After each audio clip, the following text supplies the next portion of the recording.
starting off with the five of y'all for now, as Alexander, last we left, was taking a little jaunt away to consult with a certain celestial lawyer. While he's off doing that, the rest of you have been given your briefing and find yourselves with a little bit of time, should you choose to use it, for the late night. Should you choose to accept it. With the late night and the early morning hours available before you should hop on your flight on the Albatross to begin your way towards what is it? I think it was Nantong. Yeah, Nantong, Shanghai, which is on the north end of Shanghai proper.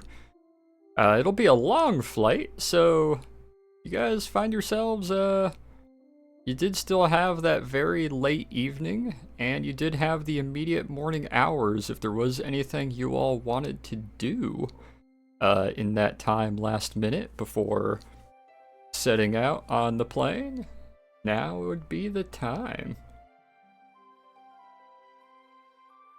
If not, we can do a little fast forward to you guys being mid-flight and being able to go over the briefing again. Well, I have to dismiss Catherine and send her. I assume dismiss would be the word for it. Send her back to the stable so that because she's not gonna ride the fucking plane. Understandable. Be very funny trying to get her on, though. Be able to keep her outside the estate for a while. She's good. She ain't gonna be running away or nothing. And bright and early in the morning, as you guys are kitting up, dragging what all you need with you to the plane, having it loaded up by pilot and co-pilot, you'll be able to go over to Catherine and give her one last check over, and then let her know, hey, you're gonna be hanging out at the stables for a while. She'll of course be whatever about Moderately annoyed. Yeah. All tsundere about it. All sooner like, fine, I didn't want to go anyway. Yeah. Even though it's one of the nicest stables, so kind of a 50-50. But yeah, she'll find herself eventually getting sent over there in the early misty morning type weather that you guys got. In the early morning before departing, anyone else have any last minute messages, letters, contacts, things they would like to do? Yes, I'm sending a letter to Smith and Wesson that I definitely remember the type all the way. Feel free to type that up either after session or just sometime this weekend. Send that my way and I'll pin it. But yeah, you'll be able to write up a nice little letter or even have someone write it up for you and then hand it to one of the butlers, or even take a little time to go into town, drop it in the post office. That won't be a problem at all. Now, how will international shipping fees do?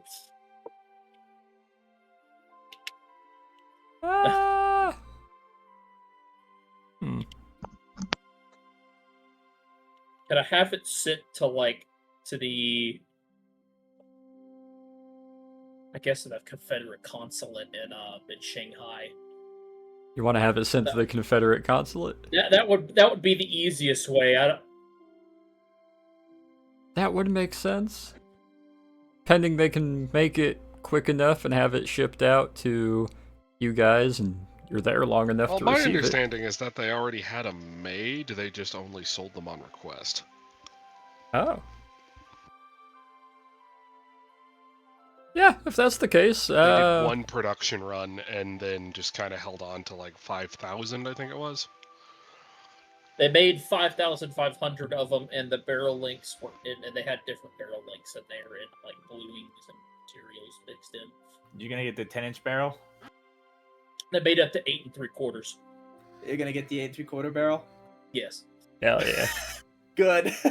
Alright, so custom revolver to Hachu at CSA Consulate in Shanghai, or you'll probably be able to put I'd say special order rather than custom, but you know. Special order.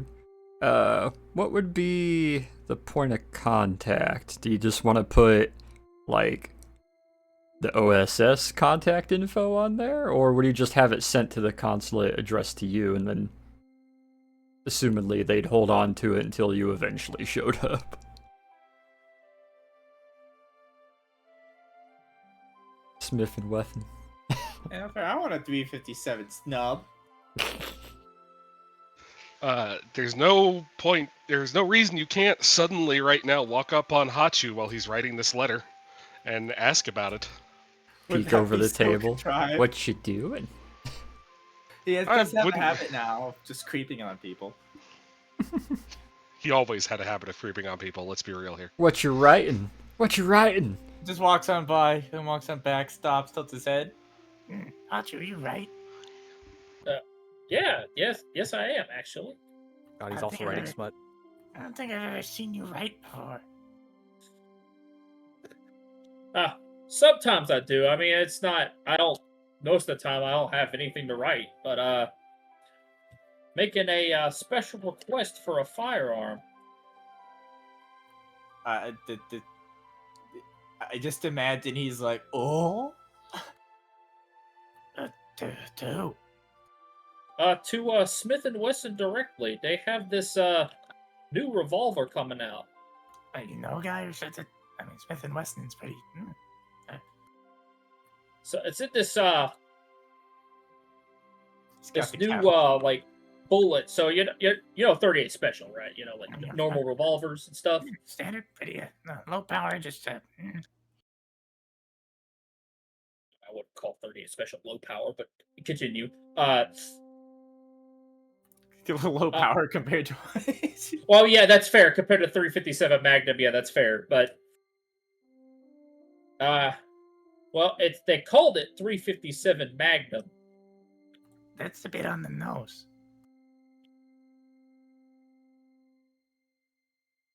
Well, from all the numbers I've seen that they advertised and all the numbers I'm able to see, it's about double a 38 special, if not more.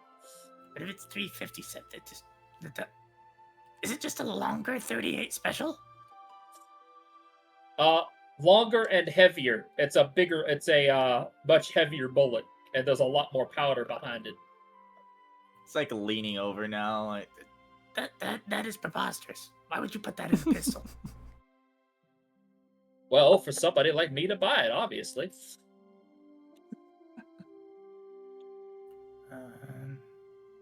Think I could get one? Sure. Hold on, I'm not done with it yet. See, I can add that on here. Your name's more recognizable than mine, so. Yeah, throw it Yeah. around like it means something. Well, I mean, you have a massive estate. I mean, and you literally own a small battleship. So, yeah. You make a good point. Yeah, no, spice it up with my name a little bit. Get yourself. I got you. What? How does on behalf of the Levencroft estate? How's that sound? Great. Yes, absolutely. And All right, fantastic. All right, I'll get this away. Of course. Yeah. So what do you get? Just what'd you hear about? Do you have the catalog? Yes, I do actually. Oh, don't open it. They're both just sitting there pouring over this kettle. See, it's Revolver Weekly on this page. Oh yeah. Oh, it's a. I see. It's a very large. Fit your hand. See, look, they even have longer handles. It goes up to 8 1/4 inch barrel. Torrent's like measuring that out with his fingers. That's a rifle. I suppose once they put this in a rifle, this would be a quite handy little. Oh, Peter, thought for Peter later. walking past as you say that. Not according to the new NFA. Well, well, we're not in the union, ain't we? Just Look, the Yankees can have whatever they feel like, but not in this country. The Brits and the Americans are literally producing rifles with shorter barrels.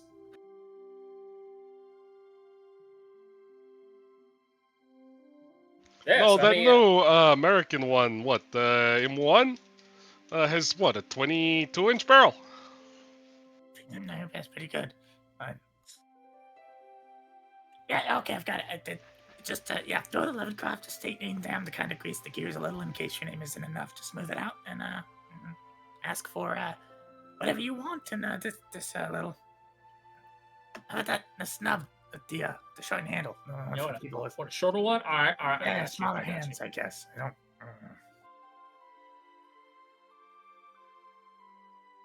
Yeah, 8 inches of barrel is basically my entire thigh.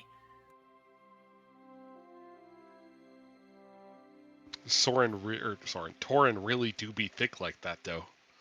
I'll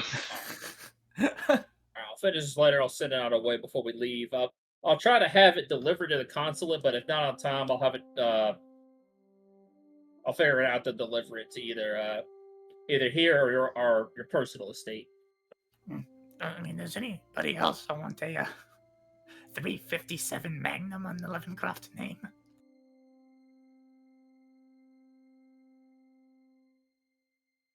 No, I'm pretty satisfied with this automatics.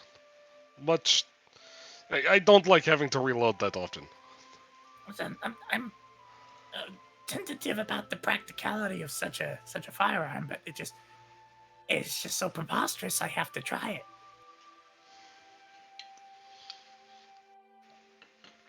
Now, if you could take this high power here and you could lighten it up, make it out of some kind of fiberglass replacement, and then maybe get 20 rounds in there and allow it to be fully automatic, that would be something.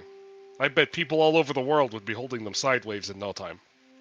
Why would anyone do that? Let's hate him the box, obviously. Because they can. Yeah, that's a good point. Thanks for turning me on to this, Nacho. I appreciate it. Just gonna give him a good old pat and then stroll away.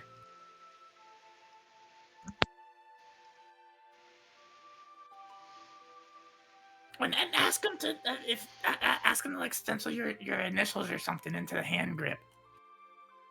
I bet they'll do it. It's a good idea. Yeah. Yeah. You know, a bunch of clocks. Yeah, tell them to get artsy with it. I'm also putting this in my notes. Oh no. Yeah, at this point, this is an official commission from the I presume from the Levencroft estate. They better damn well do whatever the hell they'll do it.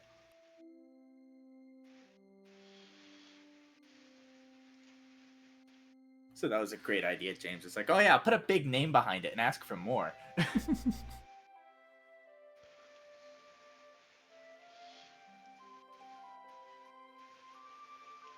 Hey, if you got the notoriety, you might as well use it. Right. Yeah. Torrin is still only just getting a little bit comfortable using it. You gotta. He's gonna Yep. overuse it soon. Yeah, Uh-huh. definitely. But for now, just ooh, I can get things. As he's finishing up the right. Torrin, you got like a family, like you got a stamp I could put on here for it, or like one of those seals. Make it look real official. Damn, I've never fleshed it out, but I presume Torrin has always had a wax seal. Probably have a small wax seal device of some sort. I would assume, or at least hope. It's never come up, but it should have come up, and it would be a thing. So Talking about a signet ring or just a small little wood block with like the like those tiny like 1 inch by 1 inch wood blocks with the little seal on the front of it, just to part of his like writing a note kit. Gotta get out. I haven't used this in ever. All right, yeah, get the wax. All right, there. Center it. All right. Yeah.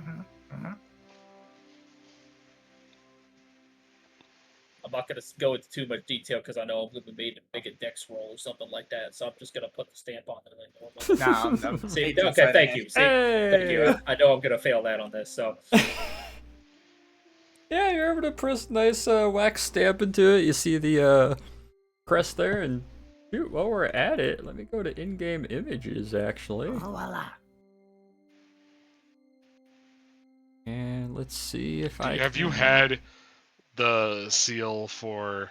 Yeah. Let me grab it here real quick.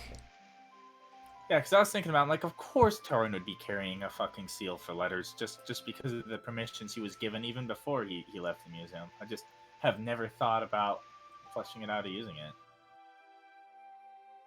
Fancy. Yeah. Remind me what the Very symbology on the fancy. left side means.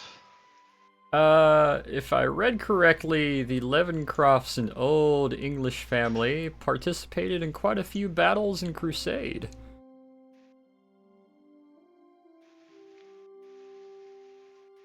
On behalf of the English. Oi, Longshanks. How do you even know who that is? He's been reading a lot, I think. It kind of squints at you. Are you sure? I don't know. He just seems to really possess some meta-narrative knowledge. I attribute it to the Fey realm being weird. I suppose that makes sense. It's good Oh, enough I explanation for attributed it. to the place I come from being strange and different, and not the fact that I can actually fucking read. Yeah, that part's still surprising. Hey, well, I'm full of surprises. Sorry, that's all out of character. My bad. If you do I it in didn't the realize I voice, was it's in muted. character. No, Yep. it's in character, man. It's a Hey, character. you know what? Send it. Send it. Fuck it. Yeah, you guys will be able to write up a nice letter, put a little seal on it, give it to Hachu, who, after a while, you guys will retire for the night, get nice and cozy, get a good old rest in. However, Rich does slip out after about 12:30 at night, walks his way off into town. With the insight, you find a couple bars. You're able to do a nice kind of chill, quiet bar crawl for a while, picking a few people, eyeballing some. You do spot someone that seems rather interesting, rather savory, like they'd be fun, but you end up blowing about 3 hours of attempting to get anywhere until it ends up being 7 in the morning. And as all of you are grabbing your last bit of gear and kit, walking down the front steps, you see walking up the pathway, somewhat disheveled, a little bit droop-eared, and possibly smacked on the side of the face, Rabbit. His vest and shirt partially unbuttoned. Smells a little bit of beer. Hey, Nikos, can you pass the hand grenade? Oh, hi, Rich. Morning. Did you, you didn't sleep, did you? No. You doing okay?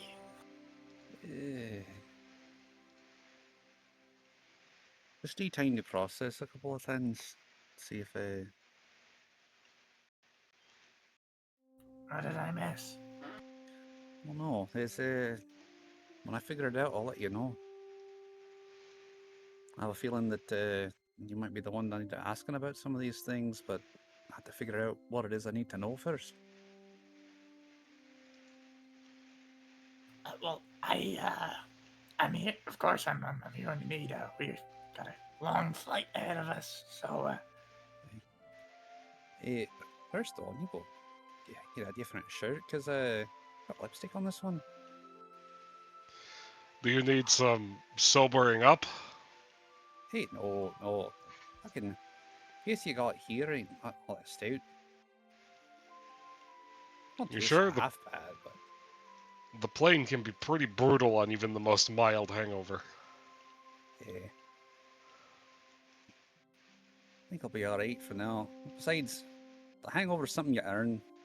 It's a reminder for being stupid. I do agree with him on that one.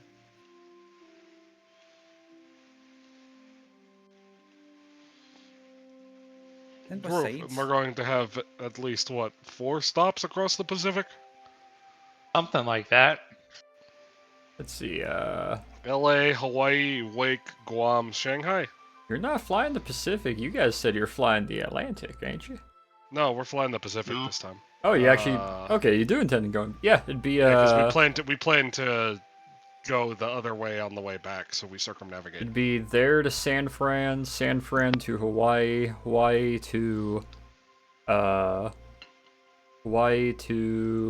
Australia, Australia to the Philippines, Philippines to Shanghai. Why would you go to Australia? That's like Philippines? to the south. You go San Fran to Hawaii, Hawaii to Wake, or Midway, or both. You think either of those are usable by? Yes.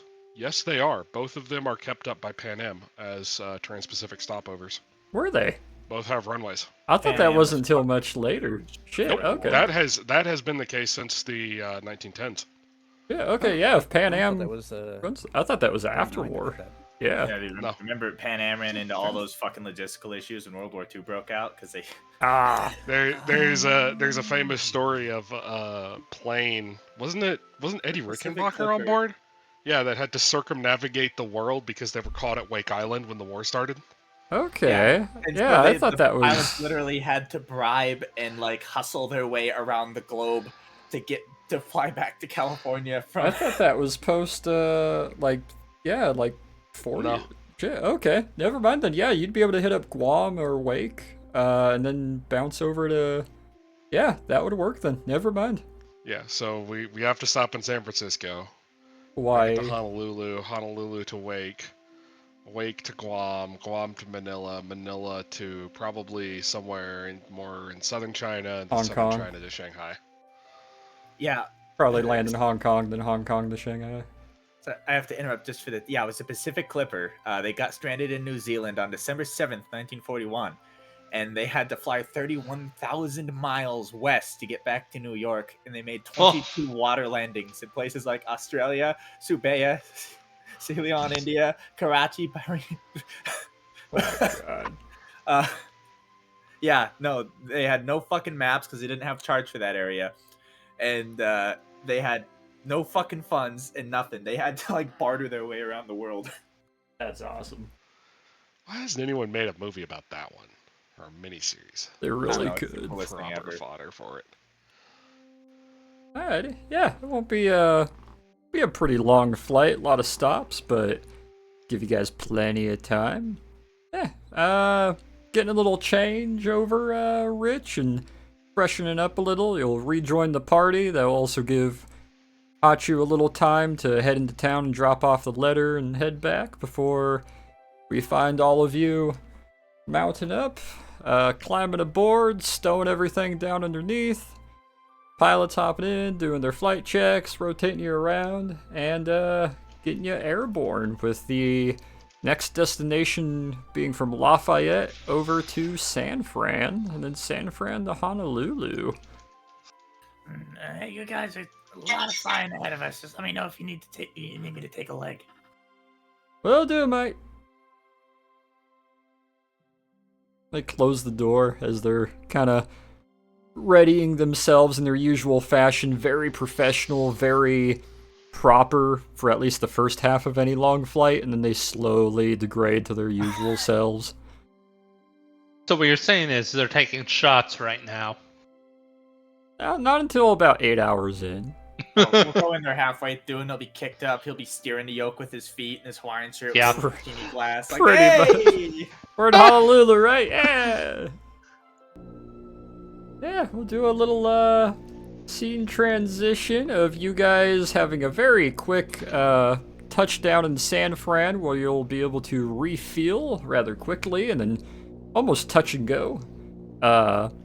bouncing yourselves in Honolulu, having a good hour or two layover there before picking back up and buzzing your way towards eventually bunny hopping on Guam and Wake. So And we have a scene where everyone lands at Honolulu, and then it switches to the next frame, and we're all still on the plane, but we're all wearing like fucking Lays. like flower wreaths and shit. Yeah. Like Hawaiian shirts. I'm gonna have to see about getting a sketch of that or something. If you guys like Y'all sit got outside tiki the drinks? plane, yeah, little We're there for, tiki like- drinks and We're there for like half an hour, and we just get back on the plane, and we're completely Honolulu'd out. give me those of you who partake in Hawaiian fun while landing at Kanoe Bay. Give me, let's see. Tiki bar next to the runway. Oh hey. Those of you who partake in it, give me performance. Oh, I was just making a joke. Sure. Yeah, let's see. It'll be fun. Yeah, I'm getting myself a Ah. Hawaiian shirt version of Let's go. Of Hachu. Hell of yeah. Pachu. Do it. I'm gonna have the Hawaiian shirt, The the glasses. revolver, perfect. Oh no. Told you he's becoming Tom Selleck. Hey, give me one of those drinks you make in half a coconut shell.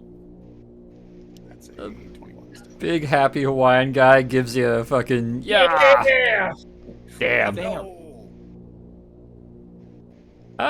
Nikos.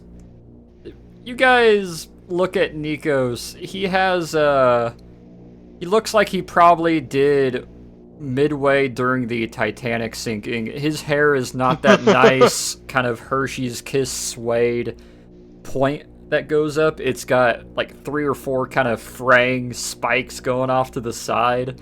The Hawaiian shirt isn't fully properly buttoned, and his flower wreath has torn, so now he's just got it draped over one shoulder like a lapel. Torn, same thing, except your flower wreath is doubled. It's not around your neck, it's sitting on top of your head, kind of adorning your horns. And you have the little umbrella stuck into your breast pocket of your Hawaiian shirt. Rich Hachu, funnily enough, you two being the fucking battle buddies from the Fey Realm, you guys went drink for drink. Hachu has 3 of the little umbrellas sitting in the front of his. Rich, you got one tucked over your ear. Both of you have about 4 or 5 wreaths around either of your necks. Very comfy.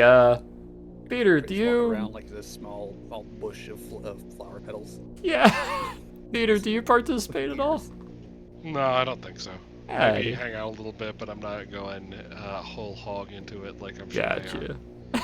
They have a dress code here. That you have to put the Hawaiian shirt on when you get off the plane. Look, there's a guy standing there with a booth.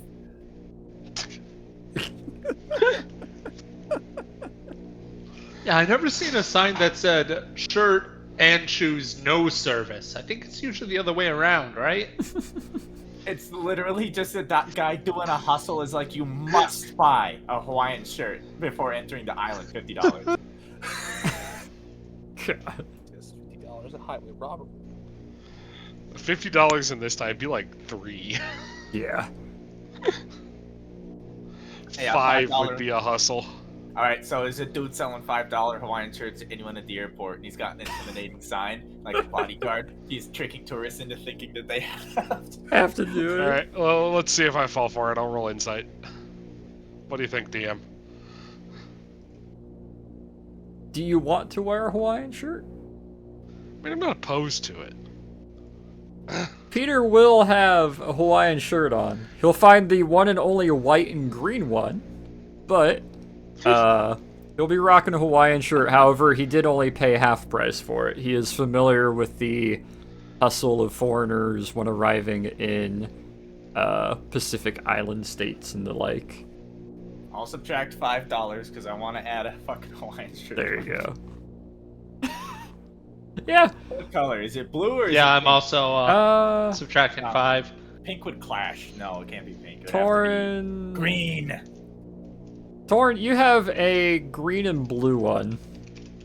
Oh, great. Green and light blue are the primary colors. Say, Peter has a green and white.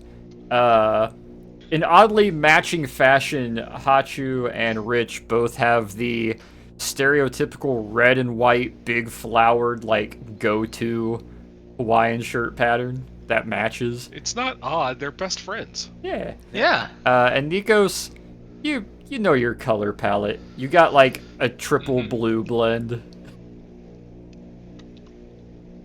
Like 3 different shades of blue. Very pretty. Very nice. Yeah, you guys got various wreaths and flowers on you. You got them either on top of your head or ripped and looking like a lapel, or just 5 of them stacked up around Hachu's big old snake neck and looking more like a regular necklace rather than a wreath, whereas Rich, it's swallowing him and they're hanging down a lot lower on him. Machu's got a surprisingly large one wearing it as a belt. Yeah, you guys, you make off with a few Hawaiian items in your hour and a half, 2-hour layover before pilot and co-pilot, who also equally indulged, one of which has a pair of coconut bra, like, hanging around his neck as you guys hop back on the plane and take back off. It's a good time. It's a nice little layover as you begin your way for Guam and Wake. And you'll find yourselves in the middle of the Pacific doing a nice flight. If there is anything you guys are looking to talk about or any preparation you want to do before you end up landing eventually in the Philippines. Anything in particular while you're relaxing after a little Hawaiian voyage? And this is just. This is like a less happy Bahamas. Aye. I suppose that would be one way to put it. I don't think they'd like it that. Where are we landing? Manila? Because Manila was very nice before the Japanese destroyed it. It would be Manila, yeah. Yeah, Manila was a very nice city. And then the Japanese destroyed it, but we're not there yet, so...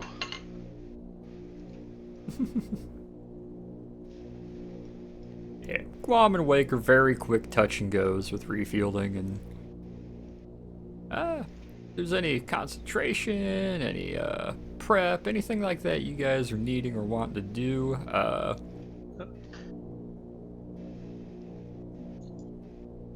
Yep. I'm good. I'm reorganizing my inventory. alrighty. Reading DMs, hang on. Alright. Rich, so you're wanting to take some time to carve on that tooth that you've had for a while, right? Yeah. Alright.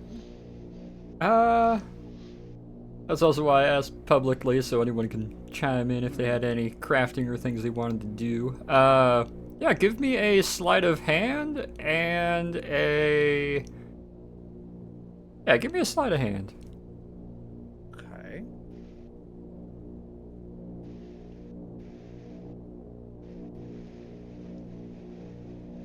Ooh. So you'll be able to start working on this tooth in particular. Obviously, being as it is, there's a lot of little modifications or changes or grinding that you can do to it. Is there any particular weapon you're looking at turning it into a utility, or?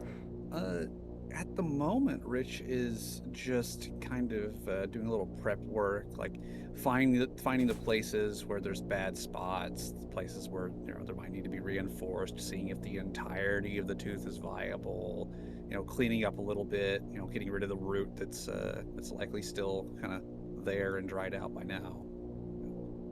He's not really trying to make anything specific as of yet. He's still trying to just determine prep what it for shape later it's going to use. take. Yeah. Alright. Yeah, you'll be able Mostly just doing something to to. keep his hands busy while he thinks. You'll be able to put a bit of time into that, getting rid of the root, checking the core, coring it out some, thinning down some of the mid parts. Yeah, you'll have it prepped and ready to where at a later point you'll be able to more than likely adapt or work with it however you choose to. And you'll be able to place it back in the bag and sit it in the back. And then, let's see, you also said there's 2 other things you're wanting to do? Yeah. So when they land in well, actually when they land every time, he's going to try and reach out and see what he can sense. Just in general, see if he feels anything akin to what he had in the forest. When you before they land in left. Guam and on Wake, roll me 2 nature rolls. Alright.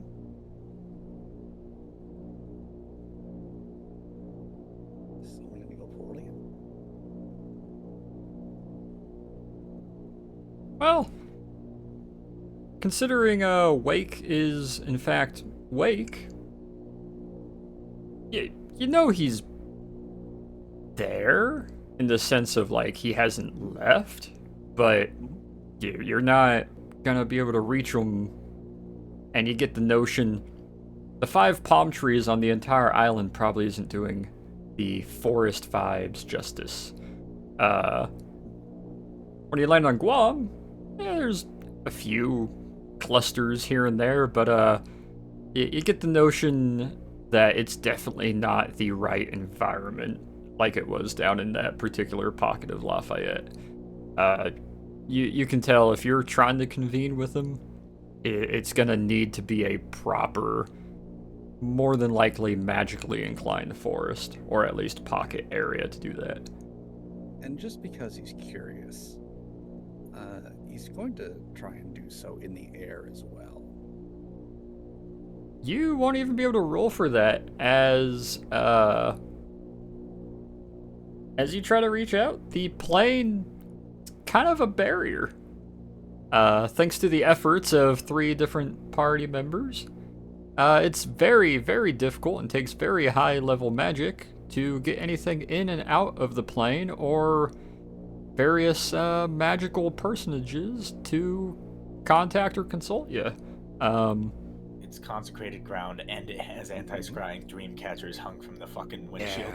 It's scrying proof, it's message disabled other than outgoing messages, and it is consecrated. So it's not easy.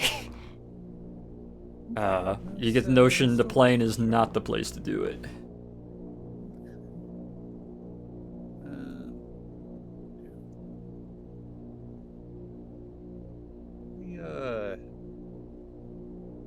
Torin. Father. Yeah.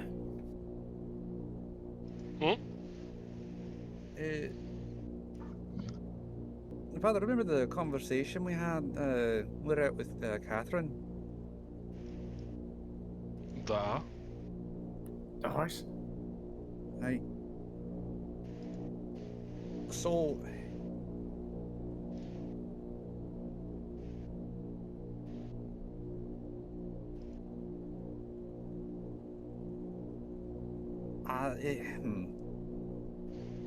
went out and trying to clear my head and trying to center myself out in the forest before we left, and you know that thing you say you saw before it disappeared while I was all waffed out like that? Quite. Well, had a conversation with him. Oh, that's good, I assume. Or bad. Which is it? I'm not real sure. He says that well, the long and short of it is that he's kind of attached himself to me, and he is wanting a bit of help trying to confront Delta over something. Apparently, they had some kind of scrap or whatnot, and So he ended up with the not fate. Delta inherently. There's what I'm out of the loop here. Aye.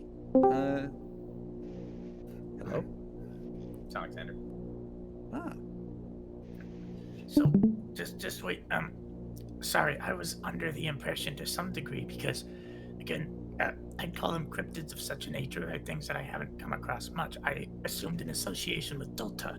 You're saying that this creature, a thing that has attached itself to you, is not Delta, and in fact is rather not fond of him? That's the impression I got. So he's one of Delta's cohorts left behind after the solving of events in the 1800s, I presume, when he was essentially stricken from this land. Stricken from the land. I mean, I don't know what happened at all. It's all buried. Harper knows it. She doesn't want to. Something happened. A bunch of stuff around the Coyote Confederation, and we haven't heard anything of Delta or Gaia ever since. I'm sure something happened. I just don't know what. But one of Delta's cohorts being left behind, presumably in the Fey realm. Perhaps that's why he isn't gone with the rest of them. Aye. Like I said, there's a lot of things that were said there, and I don't really know what's blowing smoke up my tail or what's actually relevant. But was he being honest? Well, that's the thing. Long and short of it, though, is that he's wanting to have a I believe he said a conversation. He's going to use air quotes with Delta about all that's happened. Well, you gotta find him first. Aye. Given everything that's going on, I get the feeling that I won't have an option in that. Perhaps not. Aye. Look, inherently, I was very concerned when I heard of the association with Delta, given he's the spirit of entropy, decay, kind of the opposite to life. It's just, the way you are. The fact that your friend doesn't appear to be particularly fond of his creator isn't a bad thing. Quite a relief in comparison, I would say, actually. How so? Well, if he's misaligned with Delta, he doesn't share his viewpoints on what the world should be, which is nothing. Or accelerated entropy.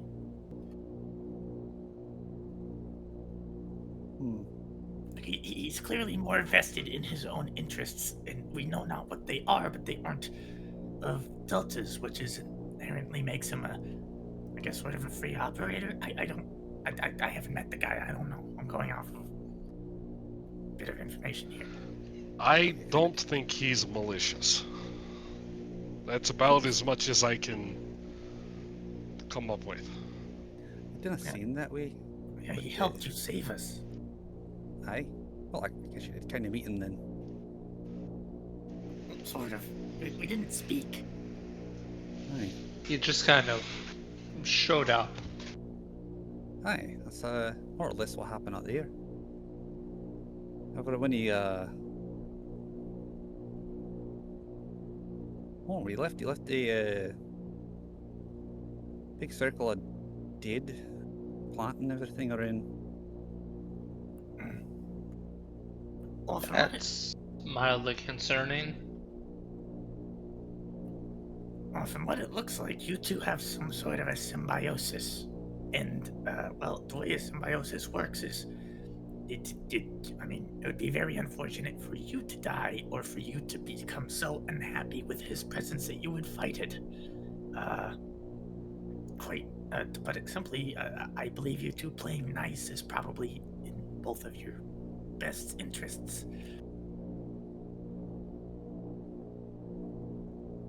We're just gonna glance up at Hachu, and then back at Nikos, and then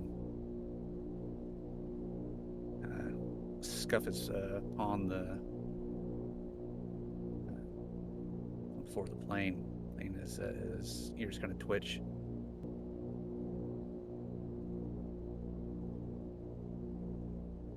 did make a allusion to him being the cause of some of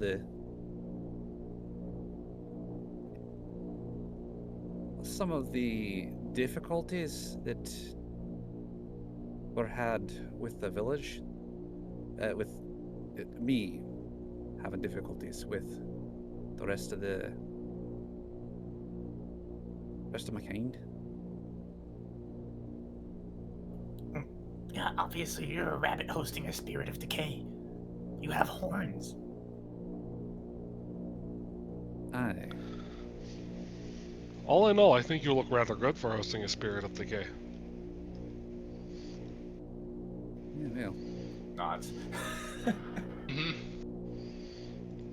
well, at least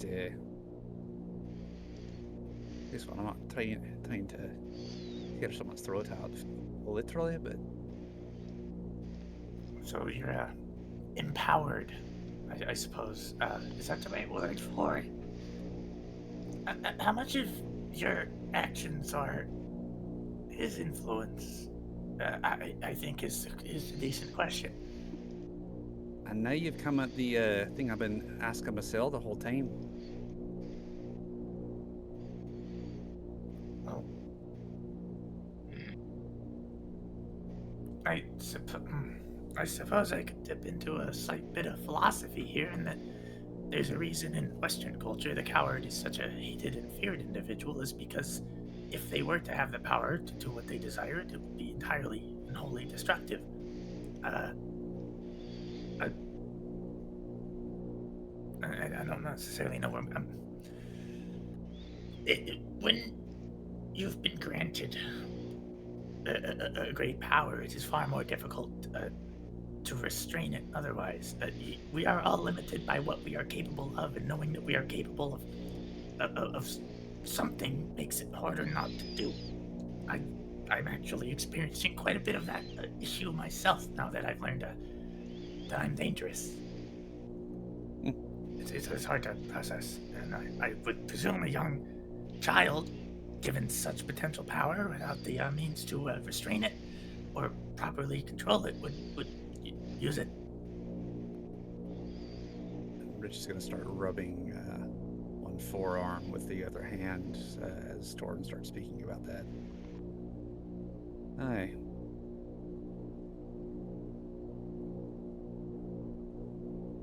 Have you ever been made to do something you haven't wanted to do?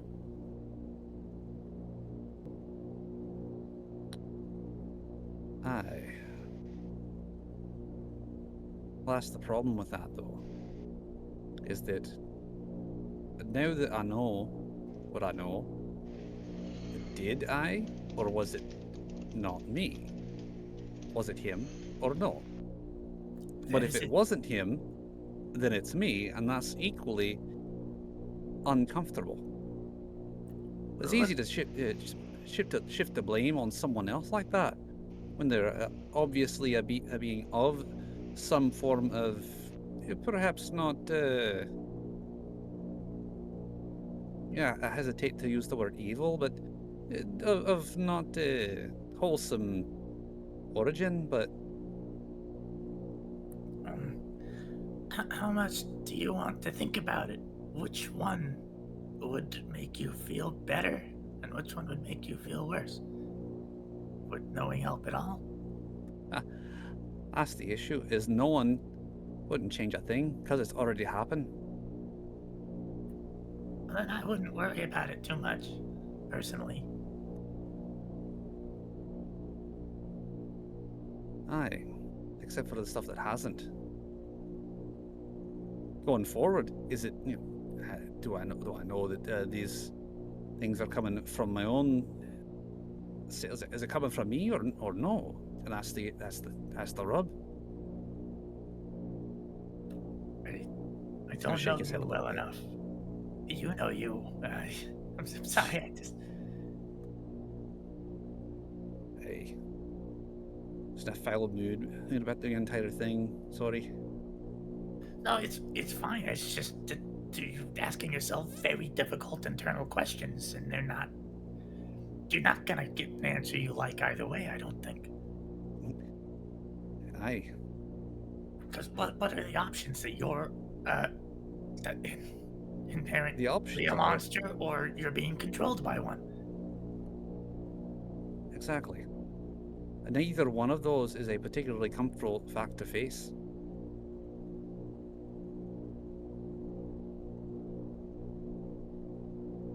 Comes a time when everyone realizes that they can do great harm with just these. He's going to hold up his hands. Or he's going to look over at the father. Bring something beautiful into the world. And it's up to the individual to make that choice. I believe we're all very capable of great harm if we so desired. Aye. Which is inherently what brings merit to us, to what we do. For those who are not capable of great harm and not capable of great deeds. They do for others what they cannot do for themselves. It's one of the main tenets of the Heather Guard. I found it to be a universal thing amongst most armed services. Your head's in the right place. I'm not worried. I mean, I'm a little worried, but you're. I think you're overthinking it just a little bit. Oh, and here you say all this other time that I'm empty-headed and whatnot, and now you say I'm overthinking. So which is it? Am I thinking more I know? Well, sometimes you're wait. empty-headed, sometimes you're overthinking. You gotta find that sweet spot. Nods. We're just gonna kind of half-ass shitting grin on his face before he kind of lifts his chin. Aye.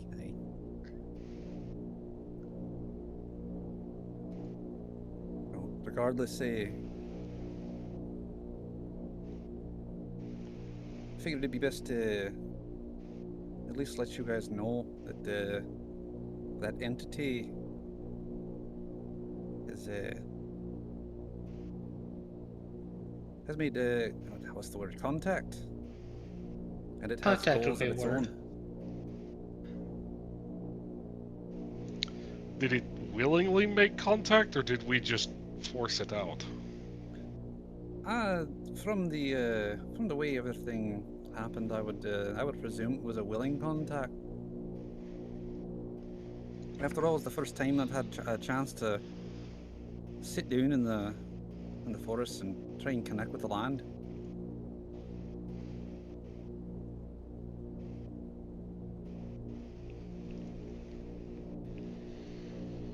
Well, I'm sure there's going to be somewhere like that in Manila if you want to try again before we get to China. Once we get to China, I don't think there'll be much time for such things. Aye.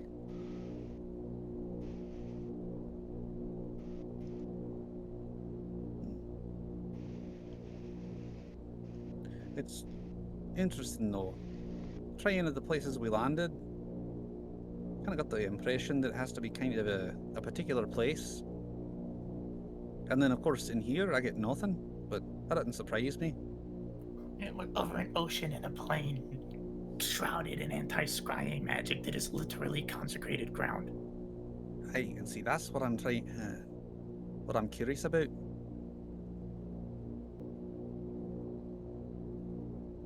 So you think your connection is dulled, if not stricken here, perhaps? Suppressed, maybe.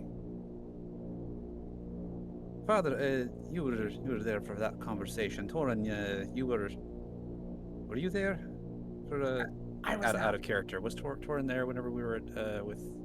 He Or was was it not. just Nico? Okay. No, it was everyone except Torin and Nikos.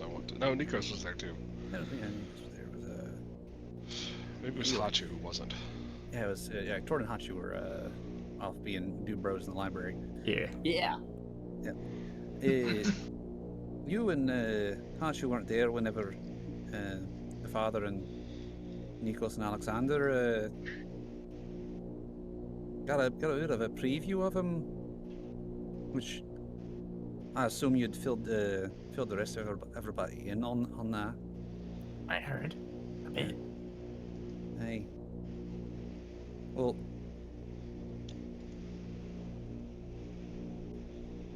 lost the thread.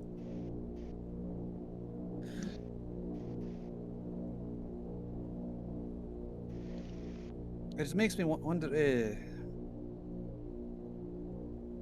I don't particularly react too favorably to a lot of the powers that be that the father uses, and of iron.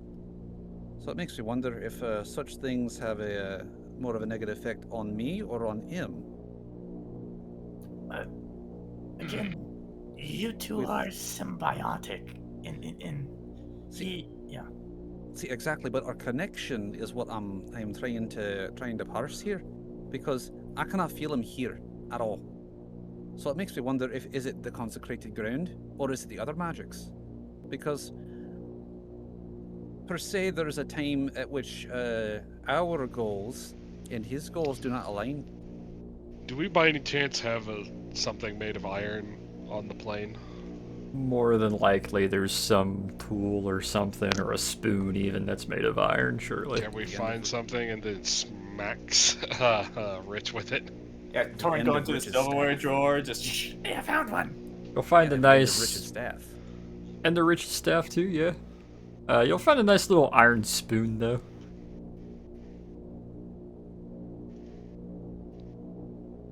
Yeah.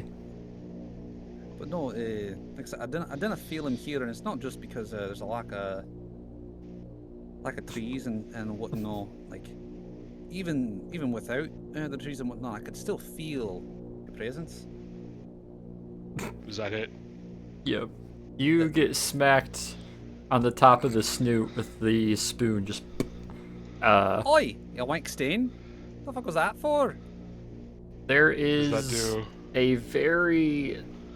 Normally when you hit fur, it like mats it down for a half second. Just a little bit of the fur in the moment that it smacked them did burn away. Just a tiny bit from that spoon smack. Now, that's kind of fucking rude. Is there Interrupting someone experiment? mid-sentence. Look. Torian holds up a mirror.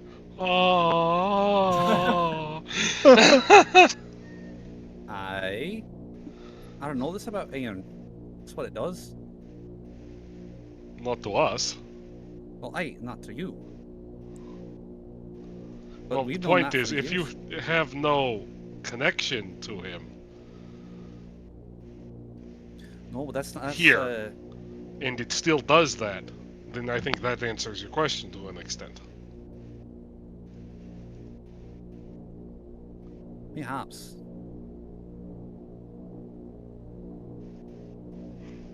Look, I understand your concerns to some degree. The fact that you two are symbiotic as well, he does not want you to die. If your actions appear to be killing you, he will likely attempt to override them. Aye. Like I said, it just I fear there might come a day when our goals and his goals do not align, and it's nice to know that there's a place that we could have a private conversation. I mean, how symbiotic are you two? I mean, Rich just kind of shrugs. As I said, if I'm anywhere but here, I can at least feel him. DM, can I roll something on this line of questioning and thought? What specifically are you trying to narrow Like- down? How symbiotic are they? Like, is this? Yeah, are there private conversations? Is there a place where? Well, exactly what Rich is this plain? Or does he just know? Like, is it that Roll fucking two-brain me- shit, or is it like Roll me what's going on? nature. Yeah, Oh, nature. Oh shit. nature. I think I'll join in this. Alright. Not that I'm helpful. We send you a By our rolls small combined- Why Fine. not? It's still pretty mediocre. What about you, Nope. Hatu? You have the most int. Damn. Come on, smart I- particle. Yeah, That was Hachu, almost you're an smart. 18. That was almost an 18, but my- it rolled out like the My last thing second. isn't nature, so I mean, I don't know what you want from me, but sure, I'll try Yeah, it. but none of our things are nature, but you have the highest int. Ah, okay. Well, prepare to be amazed or absolutely dumbfounded. See, told you. I got the highest at 11. Fuck yeah! Wow. Nice work. Nice work. By our powers combined, we are still slightly below average. We're all just crowded shoulder to shoulder, going, no. Oh, fucking Alexander. Okay, there we go. Ooh, nice. Hey, okay. Hey, you better man. Let Literally me just casually reading his Bible, just muttering. let me send you a DM here, Alexander, real quick, and then also this will be a fun way to show that he's on the plane. Give me just a moment. He's just been listening the whole time. He's literally been just sitting there like eavesdropping, and he's like somewhere in Luke right now in the Bible. He's read that much in that short amount of time. Good for him.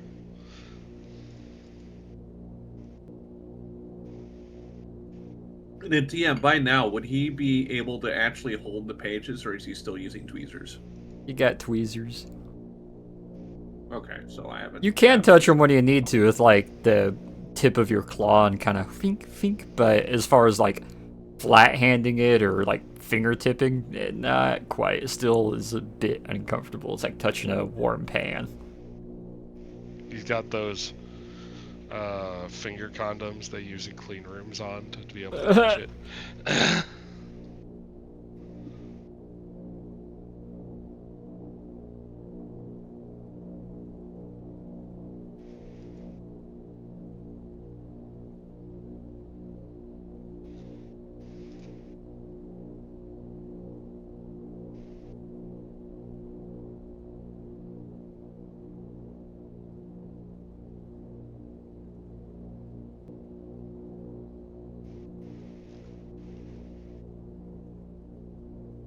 I'm trying to think about the wording to this.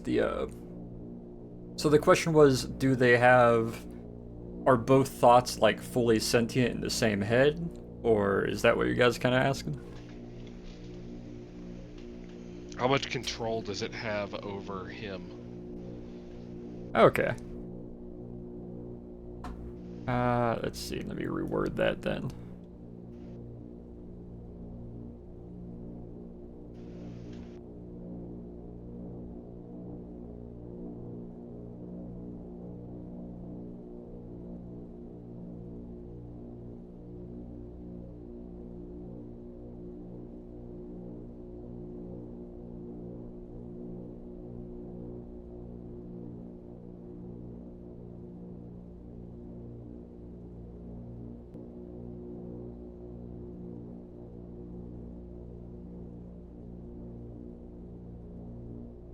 There you go, Alexander.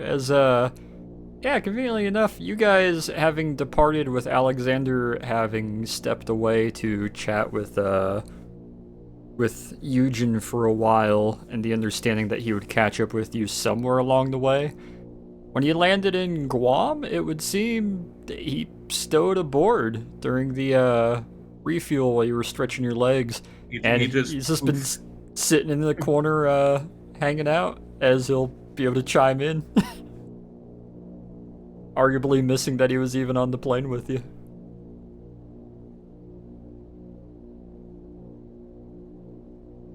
But yeah, there you go, Alexander. So are you saying that Rich has physical control of it, or the entity has physical control of him? It could.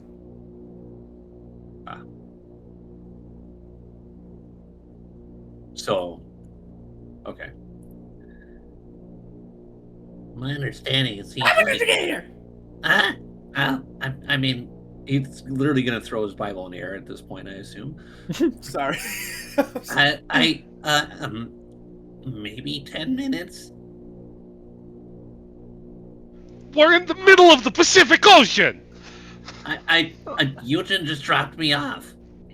In Guam. Somewhere, yeah. It's not the strangest thing that we've had happen. No, it's really not. Yeah, he just wanted to do an interview with me, and once I was done, he's like, okay, ta-ta, and I was here. Sorry, I can't explain it. Huh? Sorry, what were you gonna say? I was just startled. It seems like it has physical control. you know, with the horn growth and all that stuff, but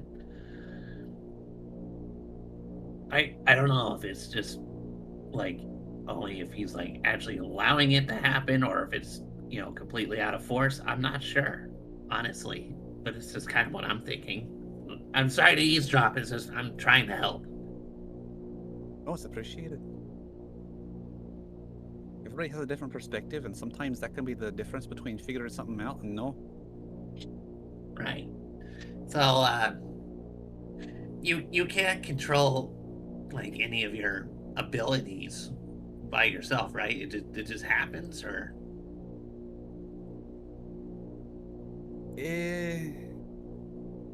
I mean, he's kind of like scratch at the back of his head for a second, fix his ponytail, and be like, Bill, sorta. It's kind of one of those weird in between things. Like, whenever we get in a fight, you know, the anger is there, but it's kind of like it's easier to reach out and touch. Don't know how best to describe it other than that. Like, it's like there's a channel from that anger out to my hands and everything. It's kind of like does this whole like back and forth with his hands, like.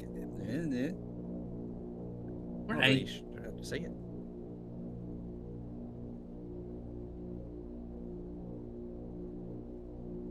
yeah.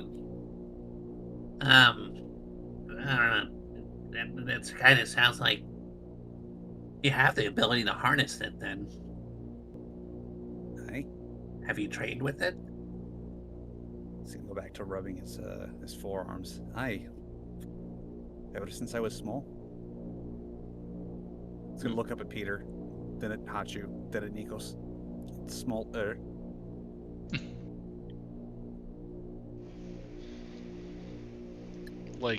like Alexander sized or like actual baby bunny sized?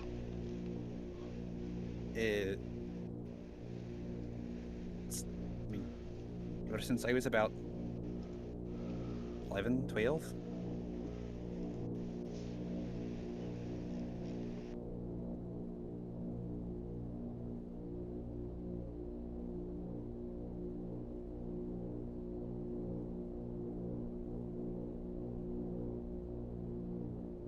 It's not exactly an easy thing to contain that kind of a state. He's gonna kind of glance over at Torin, and then off to the side again.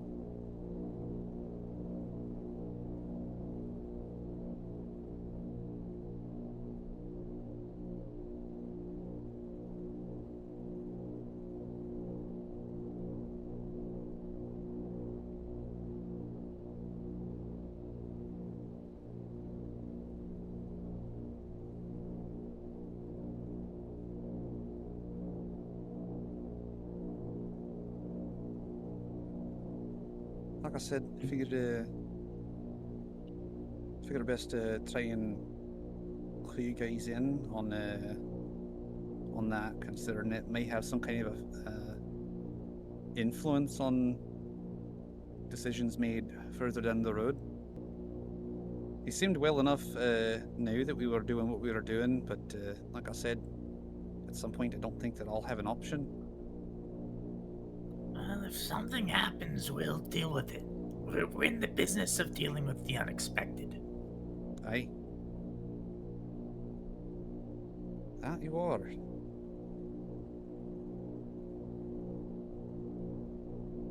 I suppose take solace in the fact that you're around a group of individuals who are probably the most, what is the word for it? Certified for dealing with this sort of thing.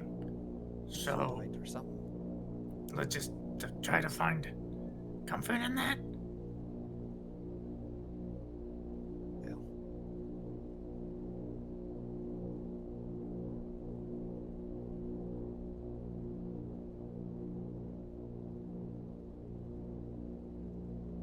Besides, the cohort of Delta is relatively low on the grand scheme of things trying to destroy the world scale. So, the small fish, big pond.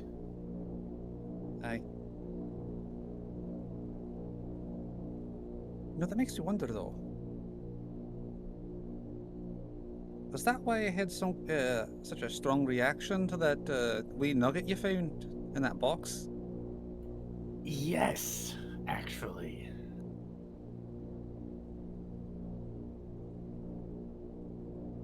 The heart of Gaia would have quite an adverse effect on, well, the opposite. Hmm. And what about that strange stuff at the where I got this from? He's gonna hold up the tooth he's still kind of idly carving and smoothing and. Where did he get that from again? Took it The from Ohio the monster. skeleton down in the blue hole, wasn't it? No, that was from the Ohio monster. Oh, yeah, it was the ripped out Ohio one of the big monster's fuck-off- yeah. fang tooth. Yeah. Yeah, he ripped out one of the big fuck off fangs that are like almost his size. I mean, that I don't. What about it? Well, that rock, that one that you touched,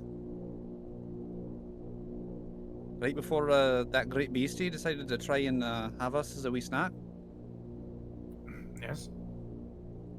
Well, it was kind of looked like the same shape, just bigger.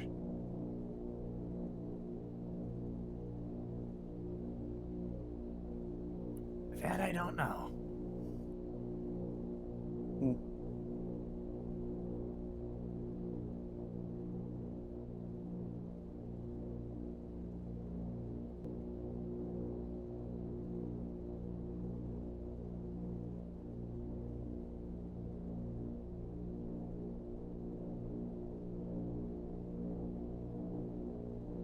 I'm curious now.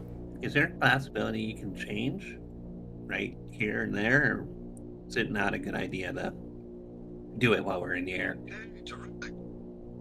I'd rather Hey, not. That's a bad time for a text message. I mean, I suppose. I don't see a particular reason to not at least try at some point, but no. I'm just curious to see because I can't remember. Now, correct me if I'm wrong, because I could be wrong, but I don't think we've ever tried it in blessed in a blessed environment before. I'm just kind of curious to see if it'll even manifest here. Then Rich will raise his eyebrows and kind of glance around and see if there's an objection. Torin I looks got a objective message to and it. missed what you were saying, what you guys were talking about. So We're seeing I if was just- Yes, no. say that again. I couldn't hear you over, Alexander. Alexander was asking Rich if he could rage while they're on the plane. Ah, okay. I wanted to see if there's any effects with the fact that it says, that it's been sanctified. So, You're not gonna punch a hole in the side of the plane, are you? Well, didn't punch a hole in a tree or anything out there in the down in the pasture, True. that is true. right? It's not like when I was a lot younger. I've got a fair bit more control over it now.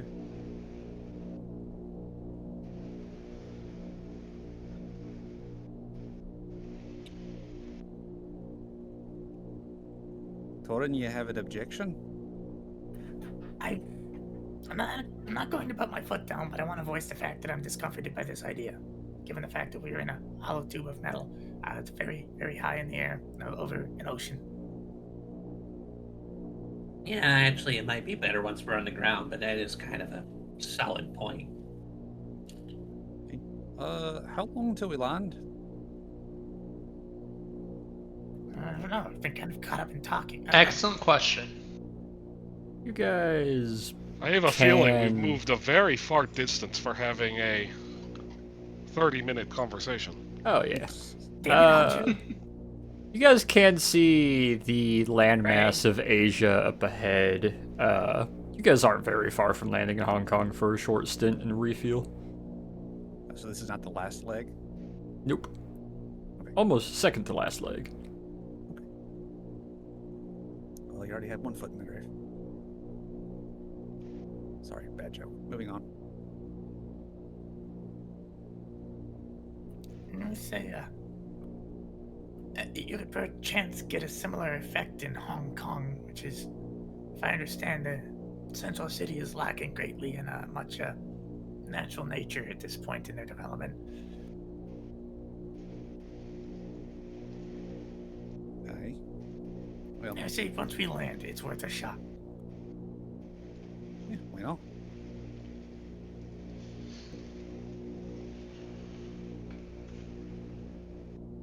You guys will be able to sit down, relax for the last little stint of the flight.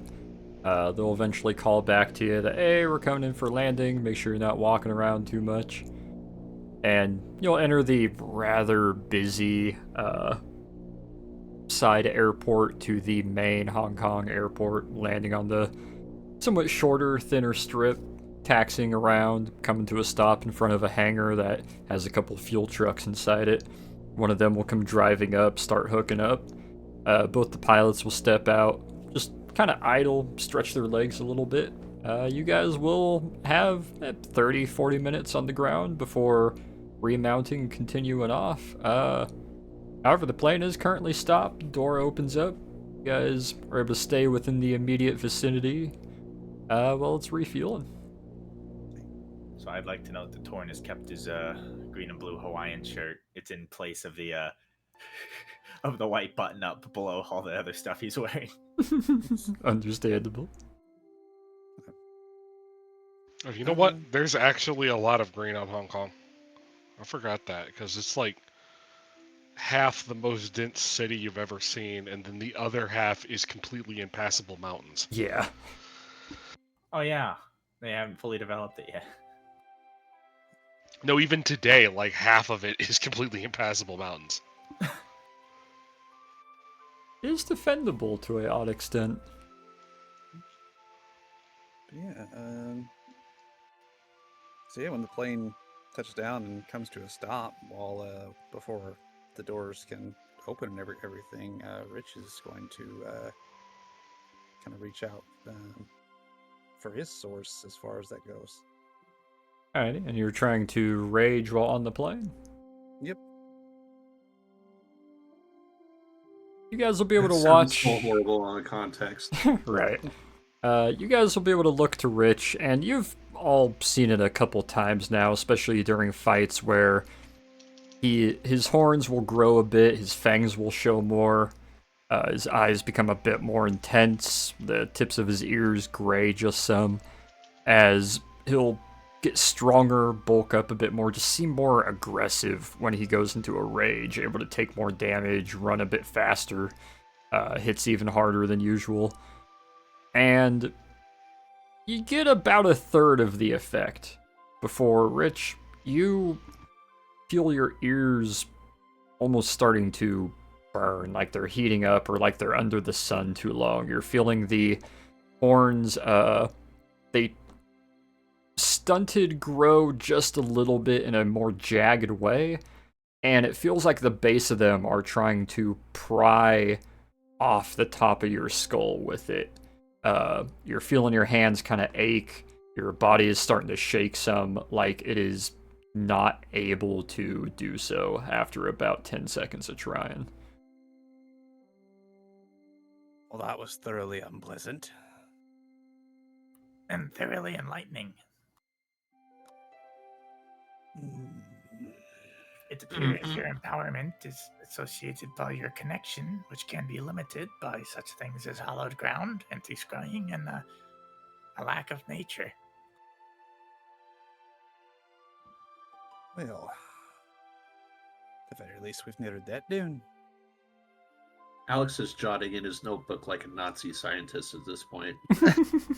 which of course would Is leave he me, also giggling the whole time? No. which of course would leave one to be able to somewhat safely determine that perhaps he cannot hear us in such a location as well if he is incapable of empowering you. Like possibly. Either that or he can, and we're wrong. In that case, sorry, Richard's friend. We're just, yeah, sorry. Eh.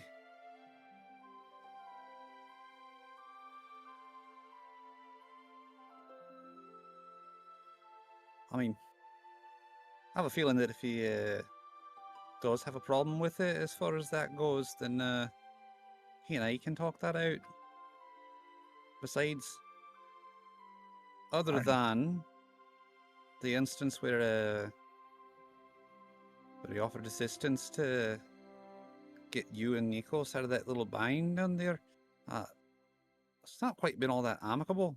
So, I mean, I'm just saying that if I was, symbiotic with you and hence inherently empowering you and keeping you alive, I might be a little bit offended and upset by the fact that someone is figuring out how to get around it. It's a bit of an omen, it doesn't leave one feeling very comfortable. aye. And yet everyone wants one thing over everything else, and it's privacy. Besides, looks at Hachu. It should know we have a bad history with hangers on. Oh, aye.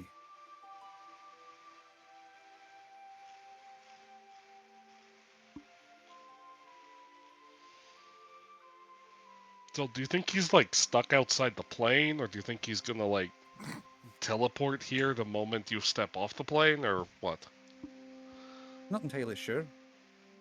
It's not really clear to me if he resides out or he resides in, then he's going to tap the center of his chest. If I had to guess, I would say it is in. Aye.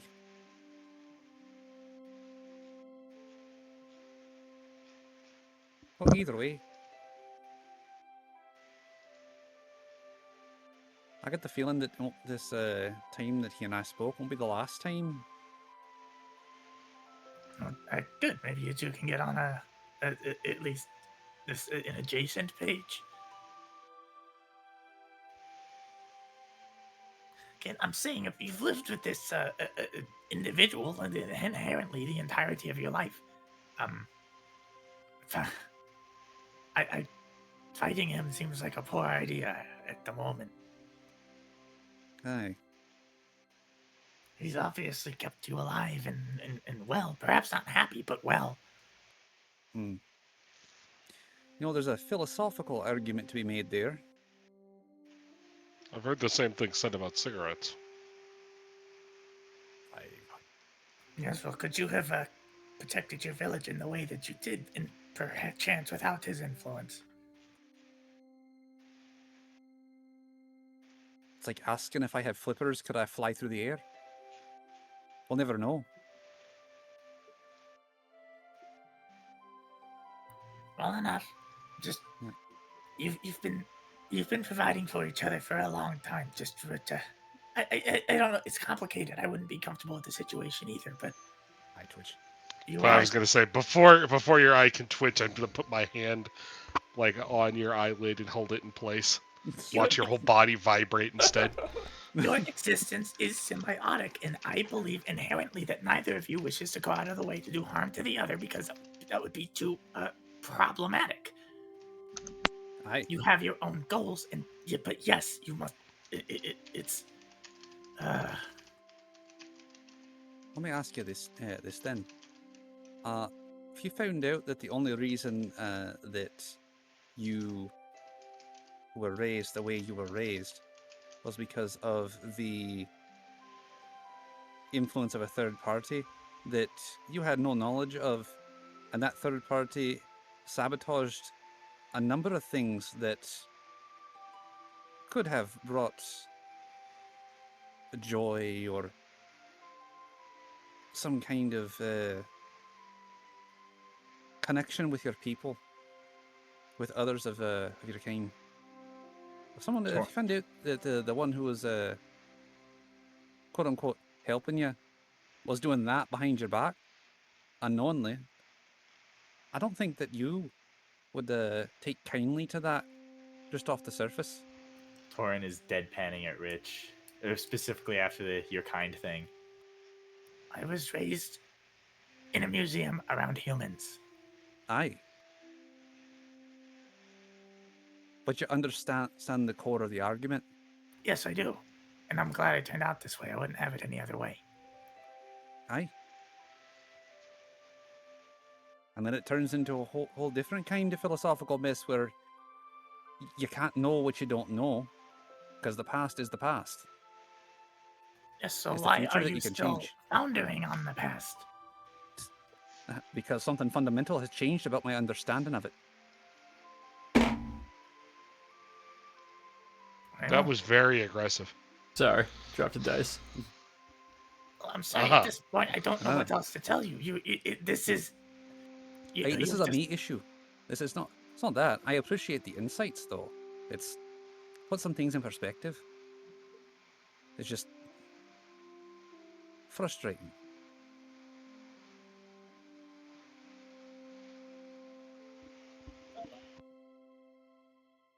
You want to know more about I guess you consider a deal was made at some point, and we know a guy for that. That which is off limits. Remember? Aye.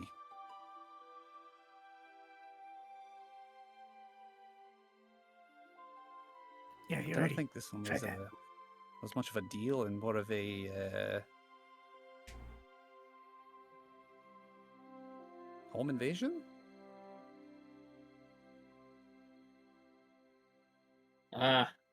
I guess it's a home invasion. Where the person who invaded your house has been living in your house your entire life. So I don't know how you would feel about that. For me, on my end, I've had 3 people living in my house without knowing until about a few months ago. So Sounds more like Stockholm syndrome. Sounds like you got We somebody did come deal from the with that walls. fairly quickly. yeah, see, all you had to do was defeat a snake god, and all your problems went away. So it's Oh, I can't use Stockholm syndrome. That was 1973. Look, Rich, if you were truly made so uncomfortable about it, you can make steps in order to separate himself. However, I feel in doing so, you will inherently denature yourself.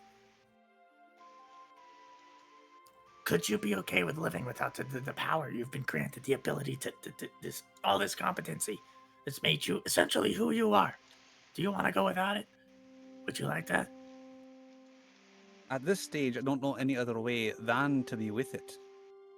It would Well, take there you time have to it. learn the other way. And right now, we don't have that kind of time. So, right now, it's more of a just picking up and moving on. So play nice with your friend. I was about to say, honestly, it doesn't sound like a bad thing. It seems like you both benefit each other. Aye. What the... No, it just seems I am getting this kind of empowerment from it, but what's he getting? Other than a favor later? Life, Ah. probably. Either that or something you don't see. Maybe it might be something that you didn't even know you were losing. Or something taken from someone else? He's gonna glance at Hachu.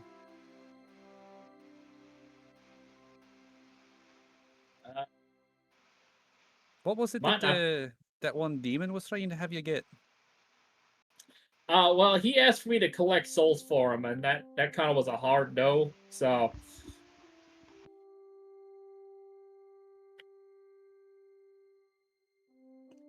We kind of ignored it until it came home to roost. Hmm. And then, I mean, you were there. Aye. I still love every second of that memory. I mean, hey, y'all got to fight and kill 2 demons. So I think we only killed one. well, I guess whatever train does or something. I don't care. I have a feeling it's not the last we'll see of that bastard. Yeah, I wonder if he'll come back for his hat. I'll make sure his trains run on time. That's for damn sure. I mean, after the thrashing we gave him, maybe he'll be smart and stay away. I mean, did we really give him the thrashing? It's more like he gave himself most of that thrashing. That's true. How are you a demon That's of true. trains when you let yourself get hit by your own trains? I don't understand. Twice. Why do you have the theme of trains when they literally can't veer right or left to attack their targets? I mean, what the hell? I mean, I guess it's par for the course. He does have googly eyes, so I don't know what I was expecting out of it. Also, maybe his depth perception's off. Depth perception's all over the damn place. You know, that's the thing about trains. Oh my god, a train is coming near me. Take a step to the right or left. Boom, problem solved. Yet people still get hit by them all the time. I mean, there is something called Darwinism. You know, survival of the fittest. Maybe they kind of deserve to get hit by a train. I mean, if you try to purposely outrun a train, you're probably gonna lose. I don't know, like. I'm just saying, if that Darwinism thing really worked, then people would have stopped getting hit by trains about 50 years ago.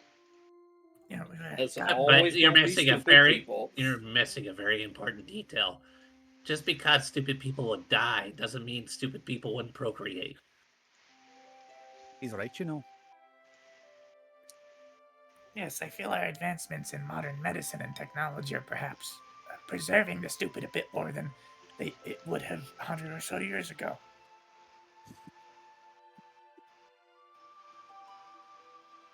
Well, you know what they say. You can't fix stupid, but you can make it feel better with a 2x4. Speaking of stupid, the refilling is done, lads. Feel free to get yourself comfortable. We'll be taking off again in a few moments. Out of character, real quick. This last section of Due West is brought to you by Trojan. Be smart. Go see Hachu, did you get us a sponsor without telling us? Look, latex products are very hot in the world right now. Yeah. Yes, Trojan condoms. I don't know why I'm advertising them because they don't fit on me. But whatever. Hefty They have to gag fit and in a... It's the demographic somewhere, sponsorship. so, like, It's the sponsorship Speak for segment yourself. where it's the sponsorship segment where they try. You got to try the product, but it's just Torin looking at it like, what do I do with this? My dick isn't this shape. You know, I feel like naming a condom after something that got snuck into isn't the best idea, but okay. Yeah, who named this? I'm not a brand manager. Have I they will ever say- read the text? Like they got out of the Trojan. Like it's a. They snuck into Troy. This is supposed to keep. You guys are missing the important detail. It was to penetrate a defense, right? A fortress. You're literally penetrating a fortress. Yeah, but then stuff got out. They're inherently lying the foundation that their condoms will allow the little men inside out into the fortress, which is the antithesis to the point of the condom. It makes no sense. Either way, all I can say is triple magnum. See, I've made a mistake. Rich, while this whole conversation is happening, is opening the door and stepping off the plane. Without a parachute. As the plane's starting to taxi forward, you just, like, The party gets a brand deal and immediately burns it. Just they're all standing around arguing about Troy now. You guys will taxi around and with a Established nice, 1916. Interesting. with a nice little hop and skip, eventually lifting up off the ground, the wheels feeling no more weight against them as they retract up and into the plane. Banks around casually, gets up to not a very high altitude considering the last stint isn't going very far. As you guys will begin your last flight towards Nantong.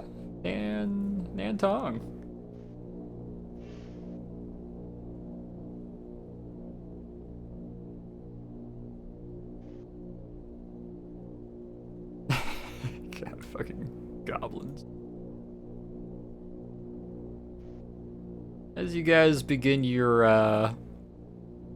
final drive towards Nantong and your destination of Shanghai, co-pilot does lean back and looks to all of you.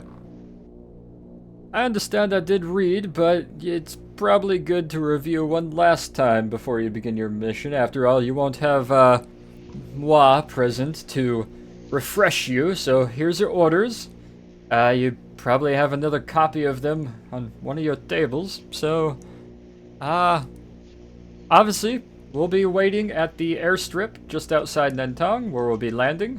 We have understanding that Sergeant Fong is going to be our first point of contact, who will bring you to the, what do they call it, the International District. All of the consulates and embassies and the like are there. That's where you'll be spending majority of your stay. But I'd suggest reviewing and getting straight what your story is and any other things you need to intermingle, because you won't have our reliability there with you. And he'll Does anyone lean back need me to forward. forge? Anyone need me to forge documents or anything? Permits? I suppose, why are we here?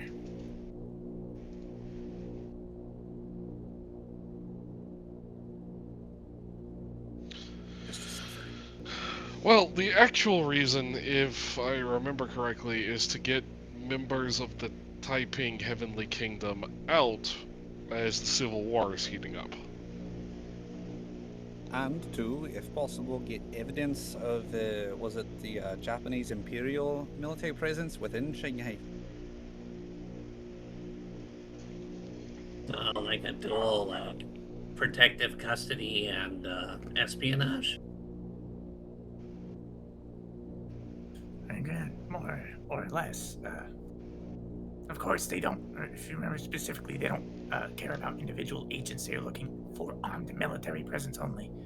I'm assuming they're expecting agents. I mean, if they're talking about like a military force, then, you know, you'd think that'd be pretty obvious. Yes, Well, less than you'd think, because there is an international group of soldiers at the Shanghai International District. That's the whole point.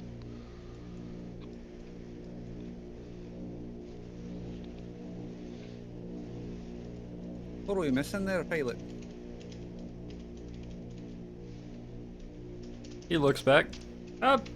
So I think that's about everything. We'll be meeting up with some Chinese Republic force. They'll bring you to the International District. You're supposed to be working with some Yank Marine of some sort for the, what would it be? The Japanese Army Navy investigation. He's supposed to be helping or something, and then I suppose you get to mingle and drink with some members of the Heavenly Kingdom, whoever they are, and convince them to leave, I suppose. So what's our legal reason for being here? Tourists? I know our legal reason, and it revolves around the plane, and that is for extended repairs. So, while you're here, you may, if you feel you need a cover, that's for you to figure out. This is inherently a diplomatic area. Oh, very. But if the plane is here for extended repairs, then we need a reason to be somewhere else, and we're just stuck here. Plenty of reasons to be somewhere else. Somewhere else that would take us to Shanghai, or past Shanghai. So, Manchuria, Japan, India. Egypt? The best lies the truth. I feel like Egypt is too far west. Bit of a stretch. What about the other, like halfway between here and in Egypt. What is it? India? Got something there? India. Well, there's nowhere worth going in India. No one would believe that. Apparently, there's this big building there that everybody's all over about. Heard I one of wouldn't the. know. I've never been. I don't know. Heard one of the officers in DC talking about taking someone for vacation there. Sounded like a right mess. I don't know if I want to go there. We had plenty of people that we had in my former work that were from India, and apparently their torture was soap. I don't like that.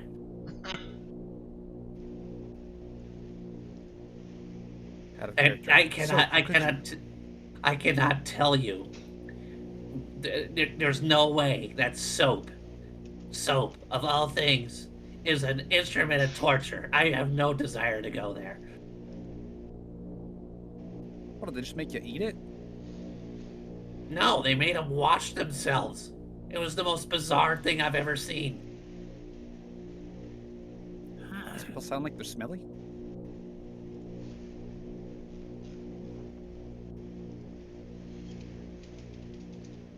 I would like to note, India is still British at this time, so it's not that dirty. But it's combined with Pakistan at the time, so Oh, you gotta yeah. equal it out. Sorry to the 0 Pakistani Indian viewers of this. And Suffer. also, mind you, there's been plenty of documentation between the difference between the Indians and the British. So The it's British still a very- Raj, yeah. Yeah, it's still a very valid, thing. Criticism, yeah.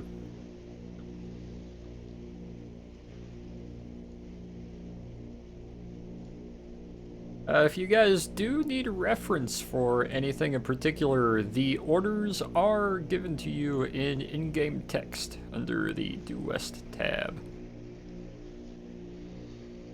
I mean, why do we even have to say, do they have a right to know? We're stranded here. Our plane needs parts. But that still doesn't, take care of the fact that they need to leave. Like, who would listen to some random hitchhiker? Oh, by the way, you should leave your country. That makes plenty of sense. Well, no, that... What? Have to explain it. What? So, if our cover is that our plane is broken, right? We don't need to have a cover with our contacts. Ah, alright, that's where I got a little muddled with the info.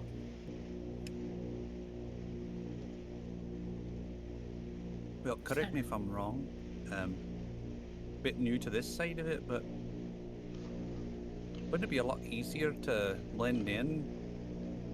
I mean, kind of hard for some of us to do so, but easier to kind of get information from people if they didn't think that you're a foreign agent. I'm a kobold in Shanghai. I'm not going to blend in. Rich very casually gestures at his ears and antlers.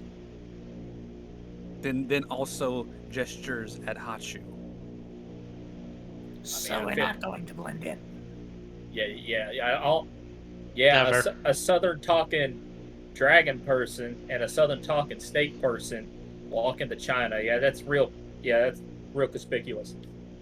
I suppose the closest would be me, because there are plenty of Russian immigrants in Shanghai, but I don't speak Chinese.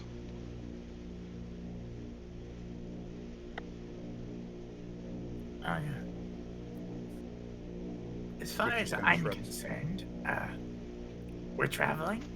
Our plane is grounded, and we're here for the time being. Of course, someone could come up with something more elaborate, but realistically, nobody should be asking. I would just look at it and be like, it's none of your damn business, kid. It just seems like if we're here to also gather information, it might be easier to do so. Being able to talk to people who are probably going to ask questions in turn.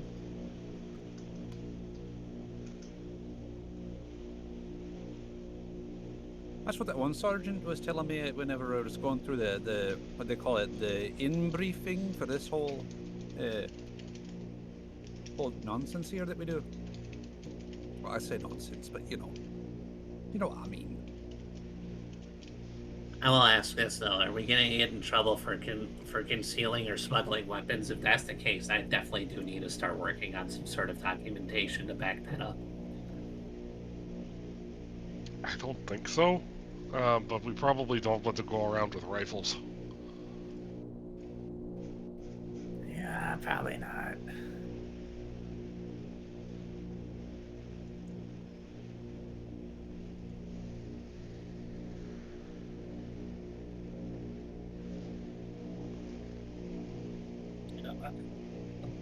What is like the non-human population in Shanghai like? Should I make a lore check for that, or history check?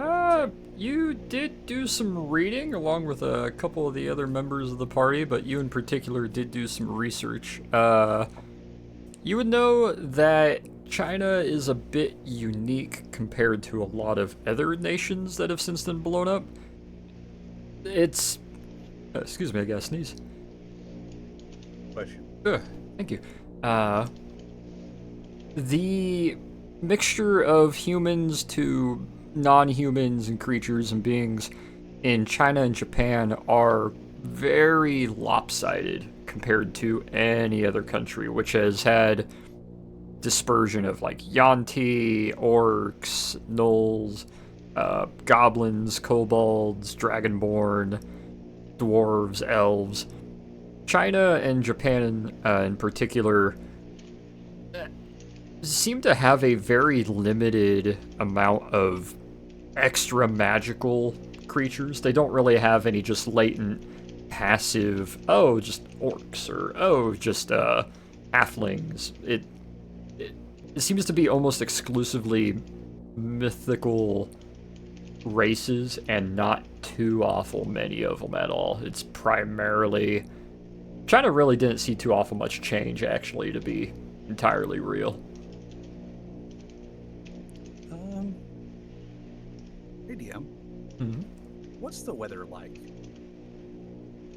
It's a nice, cool overcast, entering the very early parts of summer.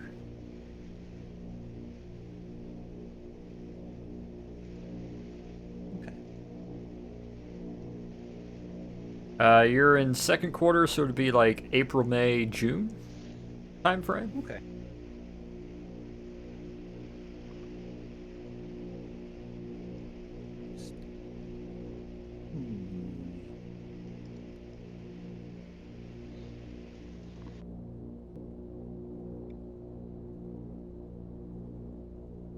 As you guys are conferring among each other and kind of looking over your gear, what might be applicable to carry around, what you can probably put in cases or obscure and hide away where you need to, you guys will see yourselves passing over a good chunk of Shanghai, a lot of the rivers that run in between it, Nantong and Nanking off to the sides of Shanghai proper, and you bring your way around, and it's a less than present airfield. It's not a singular strip like some of the other ones that you've been landing at for the last few missions.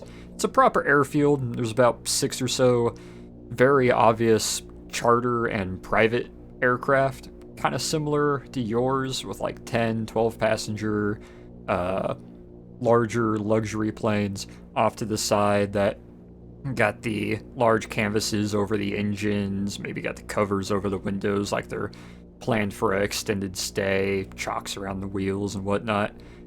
And you guys will be able to come in for a nice landing, touchdown, taxi on about, and you'll see a little kind of Jeep-like vehicle pull up and start prepping itself to hook up to the front of the plane. You can see one of the side hangars is being opened up as a handful of workers and whatnot are starting to prep and get ready. A vehicle will pull up that looks kind of like it was a military Vic. One that you guys will be semi-familiar with as being one of the Soviet trucks that you came across up in Georgia. However, it is painted a nice bright blue. Rusted, but a nice bright blue. It's open back, The little back hatch opens down, and you see two uniformed Chinese soldiers hop out, sparse patches on them and things of the like, but wearing kind of a lighter blue jacket top and tan pants to both of them.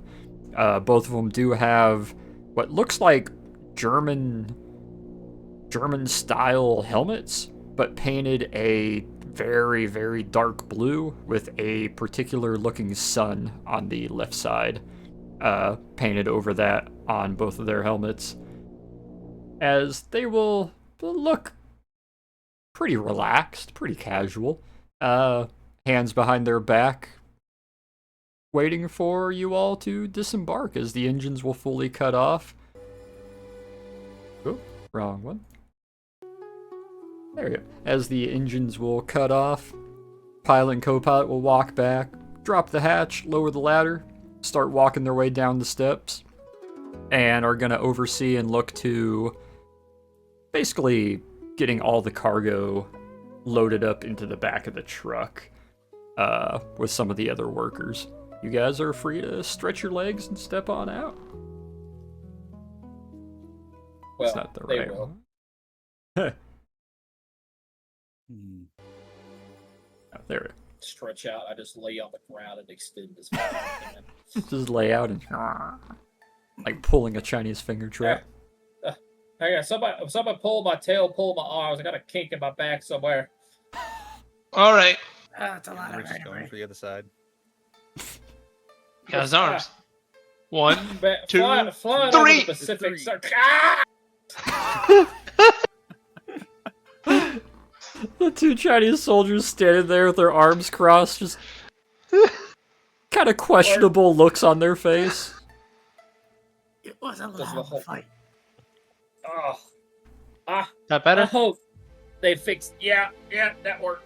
It does the whole like puts his hands at his hips and just like pushes his back forward. Just oh, Rich I still really holding onto hope- the tail, trying to avoid the intrusive thoughts. okay. Jump rope.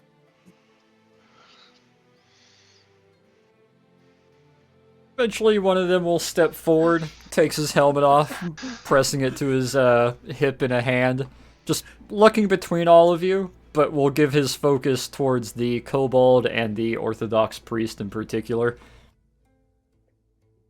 Hello, I assume you are here to... you are the Wondrous Company? Yeah. Oh, good. I was concerned you were one of those other groups, or maybe had landed wrong. Sergeant Fang, Chinese Republic Army.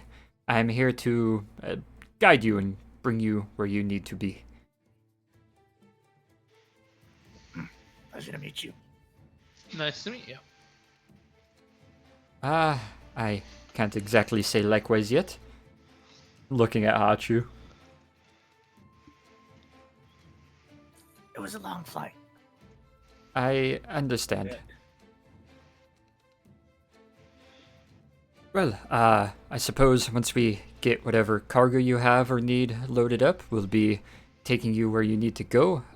We are not allowed to enter the international district in Shanghai, but we will be able to bring you to its gate, so that you can get to your hotel, your stay. It is more than enough, thank you. Is it demilitarized zone? Yes. Quite so. No, national armies or militaries are allowed inside other than the guard forces of the countries that inhabit. If you don't mind me asking a blunt question, what's their either formal or informal stance on firearms? He squints his eyes for a thought, looking upwards. I have seen a few persons from the Confederate consulate and the American carrying firearms and the like, but you, I don't see why not. I would suggest they stay very concealed while you are outside of the district. However, Outside. the police and guards inside, I do not know their opinions towards weapons and firearms, will there? They're not going to just search us randomly, I presume. I do not know. Is the possession a problem or illegal? As long as you are in Chinese territory, yes. Understood. Swords? Looks down, realizing some of the melee weapons. Ah. If for religious or ceremonial, they should be okay, yes. Nikos, Peter, you're good. All right. I would suggest just using extra caution in hiding your likely many firearms and items of the sort, at least until we get you to your destination. Then you should be more free to flaunt them about. Understood. All right. Again, if you have any questions, concerns, I should be able to answer them. But for now, we'll hop on. Once you have everything loaded up, we will take you to your destination. Yeah, Torrent's stashing his kid in one of those trunks. Alright. Yeah, you guys will be able to stash a fair I'll bit just take the of pistol again. weapons, arms, munitions. Pocket I do ask, are you going to bring, like, the Thompson, the bar? Oh yeah, if they're bringing like bulk luggage, bar and shit's getting stuffed away. At least Torrent stuff is. Alright. You And the bringing Are you bringing the Bren as well? Torrent's bringing the brand in the bar in a long case. That absolutely, yeah. Bren and bar with their applicable mags. What about the rest of you? I mean, I got my handgun with me. That's all I really got. I'll have that little short sword knife thing. Did I ever get my crossbow back? You did. I forgot to mention. Fuck. Yeah, you would have received that before boarding the plane. Excuse me, and making your way out here. So you will have that in your possession. Yes. I mean, to be fair, you didn't know he was going to be here, so it didn't. Yeah, it make slipped any my sense. mind. My apologies. Yeah, I didn't know either, so I have to get with you after session to upgrade my level. And Alexander, if you want to stow that, you can stow that with my stuff. Right next to the monster and the Bren. Yeah, right there. There's a good corner for it. Well, okay. You'll be able to stash it. Pilot and co-pilot are pretty familiar with it. What's up, Rich? Yeah, he's gonna go to the ones who were saying they were helping and whatnot. And it's like, is there any way I could find some kind of rain gear? Something one of my size? Rain. Preferably something with a hood. Rain gear? Like a poncho? Yeah, something a little more local. Yeah, Pilot poncho. looks left and right. Will walk around to the side. About a minute later, comes back, hands you a little umbrella. You know what? It's a start. It's either Yeah, I that appreciate or a military green poncho. You know, I think he culturally, wants that one of the umbrella's- rice hats. Culturally, that umbrella is pretty fitting here. I mean, you can sell it. Just make sure to twirl it every now and then.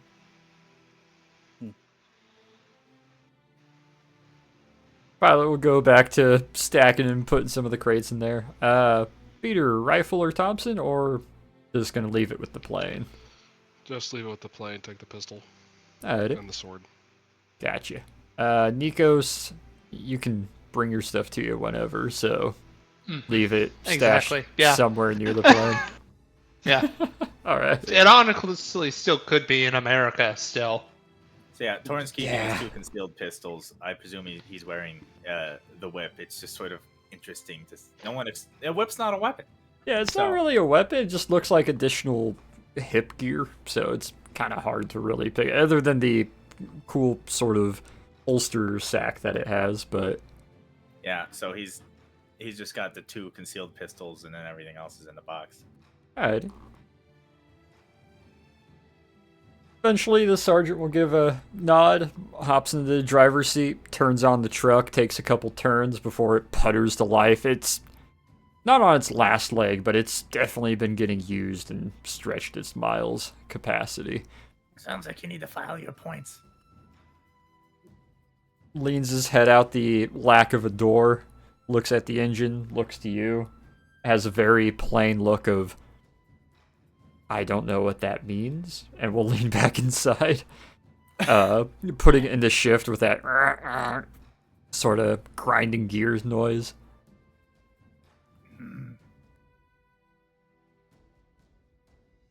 And we'll lean out just a little bit, giving you a head nod to mount up in the back of the truck. Let's go.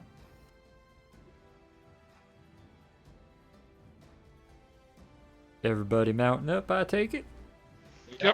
Yep. Alrighty. Do we have an actual map of Hong Kong or not Hong Kong, Shanghai? You will in due time. However, let me double check and see. That's what I forgot to upload was the little cheat sheet map. I will have that ready by next session. I forgot to format and upload that. I'll have that ready by next session. So you guys can reference where you are. My apologies. But you'll be able to mount up, and you guys will start puttering your way along what seems to be used to be nice, but now well-driven dirt road, heading towards what looks like a smattering of small hamlets and towns and little clusters of modern and traditional buildings mixed in. Nice overcast day, weather's nice, cool breeze flowing over you. Oh, I'm getting messages and hearing messages. You can keep talking. I'm sending you a long gotcha. series of things. Okay. As you guys will take what is roughly a 2-hour drive, you'll get to see a lot of little countryside bits, a lot of small towns that only seem to be broken up or separated by a couple 100 yards of mixed use farmland before entering another small town, farmland, another small town, farmland, until you hit a larger river. Once you cross over that river going north to south, passing over not the best bridge, but an established one nonetheless. A lot of vehicles going back and forth, some very fancy and international, some domestically made, some of not so great shape. Some loaded with rice and grain or produce. Every once in a great while, you do see another truck similar to yours that will have 5 or 6 somewhat blue or tan uniformed Chinese soldiers in the back or sitting off to the side. Every once in a while, you'll see the occasional military vehicle, like a little light armored car or something similar, with little checkpoints set up here and there. But it seems your truck in particular is allowed to pass through most of these. As you start entering a much more dense and sort of musty grayed city. As you get closer to Shanghai proper, it starts to get more of a faint smoggish texture to it, especially as you get closer towards the docks. And for a while, it looks like you're heading towards the shore until it starts to route, and you hit a center street that, if you didn't know better and it wasn't for so much Chinese lettering and Mandarin written up on at least a third of the signs, the German, the French, the English mixture of signs and languages down this double-laned road with an island in the middle that has like plants or signs on it, you would swear you're in any other international sort of market area of London or New York or any other cities that might have cobblestone as their main road source. And it's a pleasant but odd mix passing through international district of Shanghai. You see a mixture of all kinds of different people from all different parts of the world. A lot of Chinese, obviously, but it's smattered. Every third or fourth building is a German business or a French trade business, a British office of some sort. Perhaps we won't stand out as much as I had feared. Hey. You will note that a lot of the clothing, some very traditional Chinese clothing, alongside modern dock worker clothing and uniforms, the occasional military presence, the police officers look almost exactly like British light police that would be walking around. Even so much down to the little soft helmets that they're wearing. As you get further inward, the buildings slowly become more British in shape and design, and then very suddenly shift to industry. Just blatant, hard, gray stone industry buildings, warehouses, factories, production lines. That only lasts for a little while before you come across a break. A large stone-sided, you would probably refer to it as a wash if it wasn't for the solid river that's running through it, and every so often a couple bridges off to the left and off to the right of you. As you pass over this bridge and come to a stop just at the head of it, where there is a couple, not heavily fortified, but established checkpoint locations. Mostly just wood, however you do see one that has a handful of sandbags stacked up in front of it. It does look like it has the capacity for someone to grab some barbed wire and quickly run it across to block off the road, but it's currently spoiled up and has half a tarp hanging over it. The lamps are turned off, and you see a couple brown trench-coated American and British style World War I helmets atop their head, standing there. Looks like some form of bolt-action rifle slung over their shoulders. Standing there just outside the little wooden checkpoint. The wooden bar that goes across the road to block it off is down, and one of them starts stepping forward, walks over to the driver, and you hear him address him. He looks back to him, gives a couple nods, passes some paperwork to him, looks it over, nods, folds it after ripping one of the pages out of it, shoving it in his own pocket, hands it back to Sergeant Fong and your driver. He'll look back to you.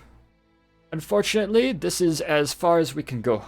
We will need you to see to transporting your goods and luggage beyond this point. You're taking the truck with you? Yes, we can't exactly walk back to Nantong.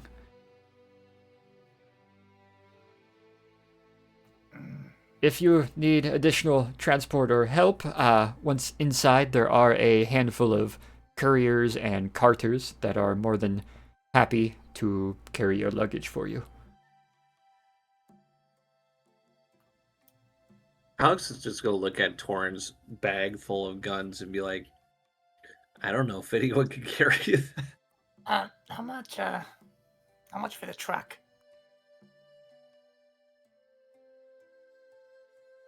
The sergeant looks at you.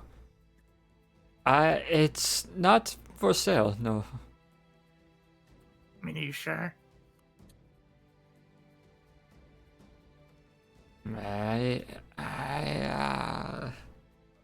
He leans back inside and looks to the passenger, and you can see in the little thin back window the two of them talking to each other quietly. One's bouncing his hand up and down a couple times. Both will step out. Roll me persuasion, Torn. Torn hates walking. You know what? Alex is gonna try. Nat 20! Never mind. Let's go! Shit.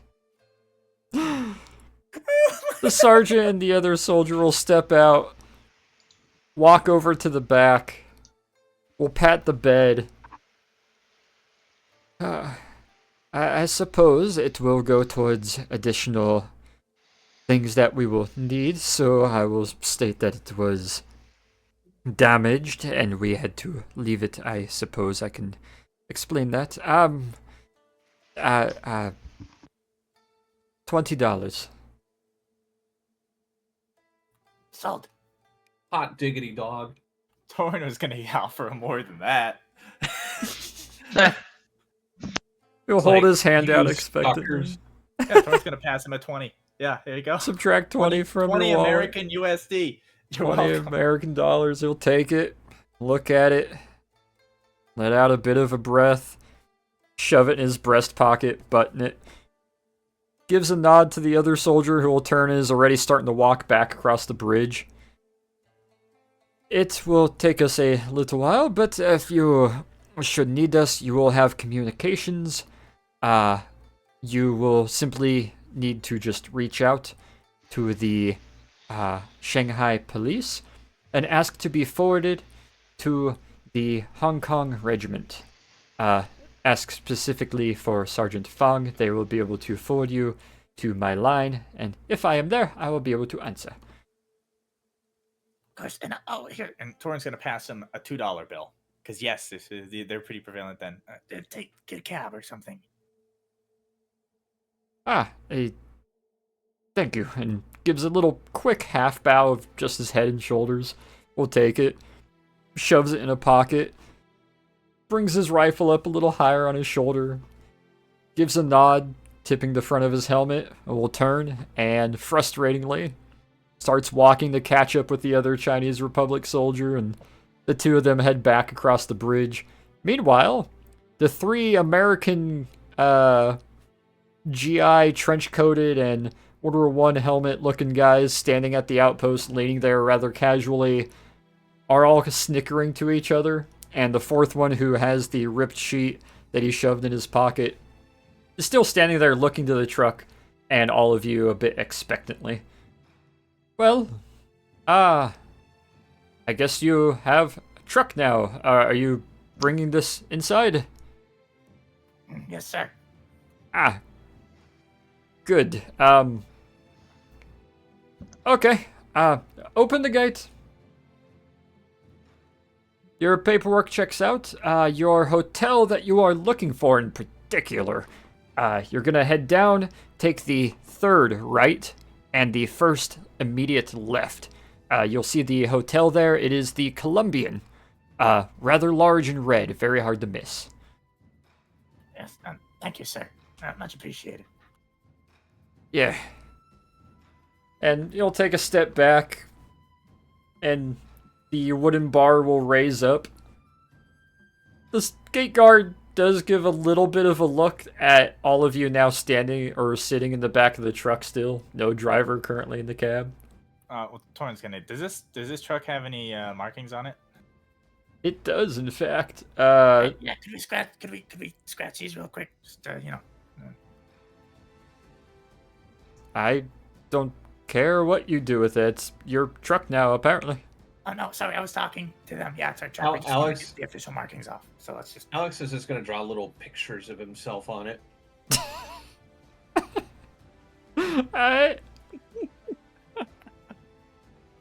Yeah.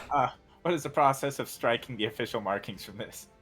So the only official markings is with the lack of doors on the cab, just to the side edge between the start of the bed and the cab itself are two small white and blue sun-looking symbols. Very subdued and dirty, but two Chinese Republic symbols on either side. It'll be pretty quick and easy to paint or color over them or wipe them out in some way. Alexander drawing some doodles over them. Won't take but a few moments. Scrape them off right down to the paint with a knife. This thing's already a piece of shit. Just Yeah. You'll be able to scrape I them should have away. talked to the pilots and got a little template of what they have on the side of the plane. No, that's okay. No, I think they go good right there, and match the color scheme. What do you think, Hachu? I feel like that might be a little too on the nose. It's a bit on the nose. All right, hop back in them. I'm gonna take us there. I mean, we are supposed to be at least a little bit discreet. Torin, This is surplus. roll me a vehicle. Y'all are no fun. I mean, you can walk if you want to. You're probably Anyone- mucho de arde. This Anyone makes a want to shake. walk?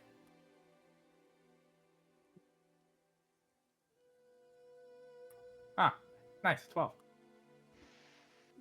It's a bit rough. The pedals have way too long of stems. The clutch is stupid. Additionally, by the Stupid fact clutch. that the third doesn't work. And you get the distinct impression, this is definitely made Yeah. in the Soviet Union. This is a ZIS truck. Yeah, it's a piece of shit. We knew that, but $20 is $20. $20 is $20, and it's a little rough to start it. It gives that surge forward and is making some horrible grinding sounds as the first 2 to 3 times you realize third gear is just non. And you have to jump to fourth as you start making your way forward down the road. The wooden beam will go back down, and the guards will go back to... They're very casual, relaxed, talking to each other, snickering a little bit at the condition of that truck, as you realize very quickly the cobblestone roads and pavement becomes very nice. There's actual sidewalks. There is very European and British and French style buildings and balconies. There are small sort of hotel and storefronts and consulate buildings.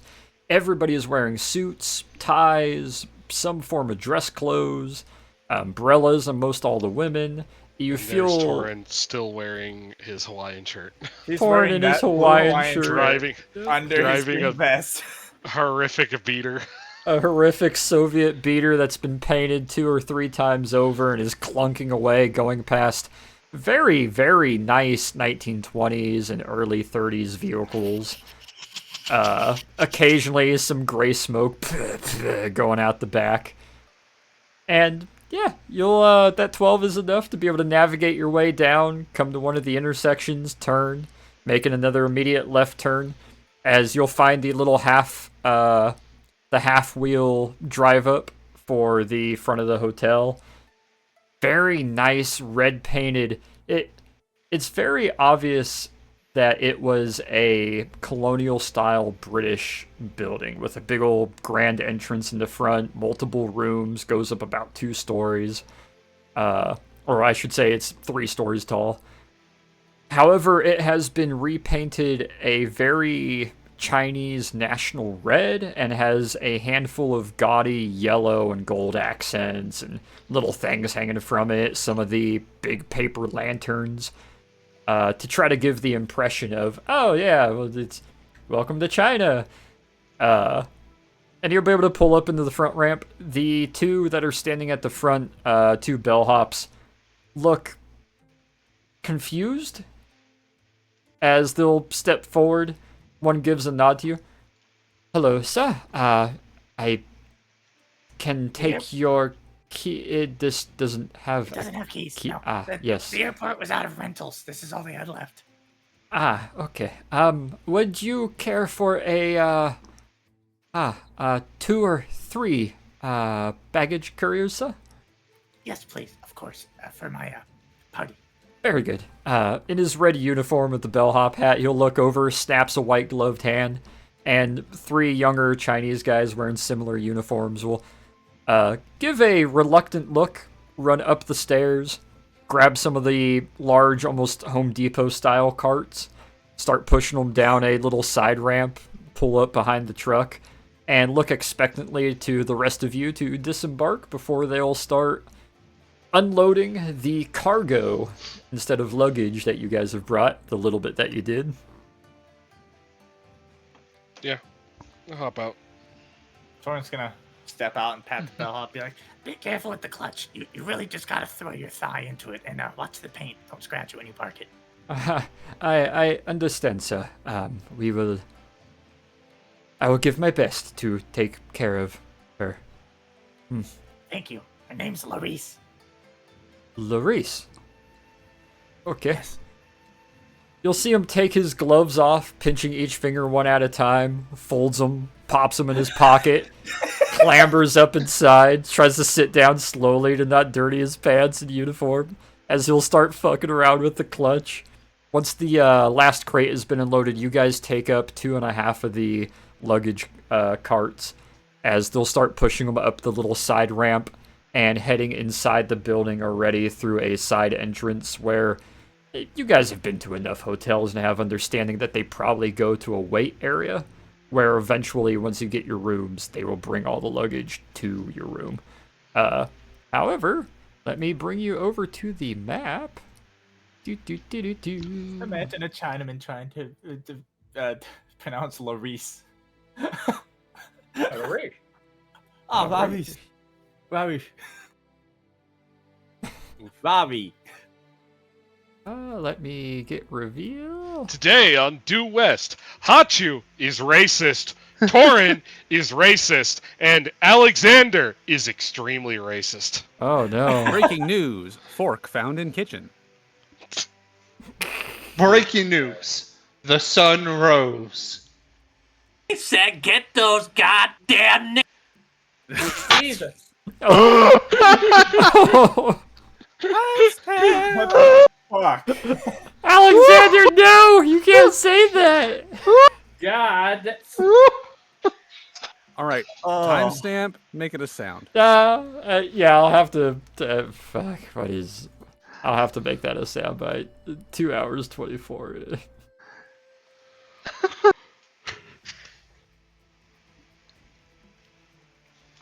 The good news is you should be able to get plenty of ammo for your Mauser. I hear they're very popular here. Oh, I gotta stock up. If you Can't guys guarantee the quality. head to the bottom of the map, you'll see where you're able to make your way up a little bit of a lane that leads you around to the front of the hotel and the big entrance. However, as you approach, you do see standing there another one of the larger kind of military GI trench coats, although a bit more frumpy, only halfway buttoned up. The tan service uniform underneath doesn't have a tie and is also unbuttoned. The undershirt isn't white, it is gray. And is wearing a somewhat a kilt doughboy helmet with what looks like a very subdued eagle globe and anchor on the front of it. It looks like a human at first until you get a bit closer and you can see a grayish white skin and somewhat hollowed white eyes. Standing there, arms crossed, shotgun slung over his shoulder, looking a bit impatiently, but is very obviously looking outwards, pretending to not notice you. Wait, big noodly man. Yeah. The fuck is that? Don't worry about it. Stop. Yeah, what's his deal? I think it's a U.S. Marine. Well, the U.S. Marine who doesn't know how to dress himself. That happens is the moment they get off duty. They just shed their uniform pieces. How did they explode off of them sometimes? In and up on like some ceiling fan? That's just a metaphor. Oh. Nah. I was about to say. He it was seems- an airman! Thank you. I was about to say, it seems ill-advised to wear explosive clothes like that. Doesn't seem good for your health. Yeah. I Oh, did want to look. know a British Marine who would, within about 30 minutes of starting to drink, would be naked running through the streets getting tackled by police. Every time. Sometimes What was clothes his are name? restricting. Impressive. Get it? Especially if you don't have a good tailor to compensate for your tail. Also, real quick, DM. But I already forgot. Is he a U.S. Marine or CSA Marine? U.S. Marine. U.S. Marine. Okay. Yeah. Just making sure I get my Yeah. straight. Wait, that's where we have to go. Oh, that's the front door. Oh, all right. Well, he's waiting for something. Yes, I'm waiting for you. Team Obvious. Hello. Well, what else do you want us to do with this, what we have? Your Wondrous Company? And you are? I'm your U.S. contact, Lance Corporal Greyfeather, U.S. Marines. Okay, well, in that case, we are Wondrous Company, yes. Ah, good. I confused you for the bellhops. Well, we're doing a good job, then, I suppose. Yeah, Anyway, usually the help isn't leading the party. Yeah, anyway. Better be hopping on the bells. What did not he now. say? He does this thing where he takes things way too literally all the time. He's a rabbit. You're a rabbit. He's a rabbit. Yeah, Aye, we and you're a tall cunt. we noticed. That's adorable. Anyways, You're fucking cute in a second. I'm sure we'll cover you in chocolate or something. I'm supposed to. You're a bunch of British, whatever. You're supposed to help me out, and I'm here, and have been assigned to help you help me for the next 72 hours. So, I'll be sticking around for a while since this is the first time I get a nice bed. Of course, yes. Why, noodly man, if I take his kneecaps, can you help me turn them into earrings? No, stop it. This is I our think I'm contact. okay. So, are we going to be doing this in the surprisingly well-lit alleyway, or are we going to be doing this inside? Well, obviously we're not going over information or missions and stuff out here. And All right. presses an elbow to the door and opens the door as he starts to walk inside. And let me reveal the interior. Oh, me help. Me help you, nice man. Where bag? You know bag, you poor. You taught him well. Maybe too well. Why no And- bag? He seems to be ignoring that comment as he'll walk in, leans back Believe it against or the not. chair. Believe it or not, he used to be pretty normal, and then he put on this mind control fez from a guy in Egypt that turns people into the help, and now he can just do that anytime. Huh. Neat. Oh my god. That is when he started learning he could be the help just by pretending to be stupid. Maybe it rubbed off on him. I've wondered about that. Ah. Anyway, hello, pretty ladies. And you can see standing behind the counter are two traditional Chinese dresses, the very form-fitting black and blue dress that runs up the neck and cuts off at the elbows. It's got all kinds of intrinsic and pretty Chinese design running up it. It's got the high cut going up the leg that drops just before the thigh. However, it's not hard to tell. They look the exact same. Nah. I seeing no, there's two of them. Okay, Hello, how can we help you? we have a I'm curious, is this a magical glimmer, or are they actually twins? Roll me insight or investigation. Really dumb use of a magic spell. I don't care that much. Anyway, You so- know, can't really Hey, what's Quite- that? tell. There's definitely magic involved, but oh, you're doing the what's that? Alright, roll again, Peter. It's just gonna be worse this time. Roll. That's intimidation. Oh. Oh, Yo, oh! 22 insight. Alright. You look a little bit closer and a little bit harder. There are very small, subtle details that the hair is slightly different, or the couple freckles or a mole or two are slightly different. They are physical entities. However, you had to take a gander. Magical clones, not just shadow images, but proper magical clones. Magical clone? Like full entities, or like shadow clone jitsu? Full independent entities. Damn. Okay. Yep. Oh. Yeah, Torrin's gonna say we have a reservation in Chinese. She'll give a nice smile to that.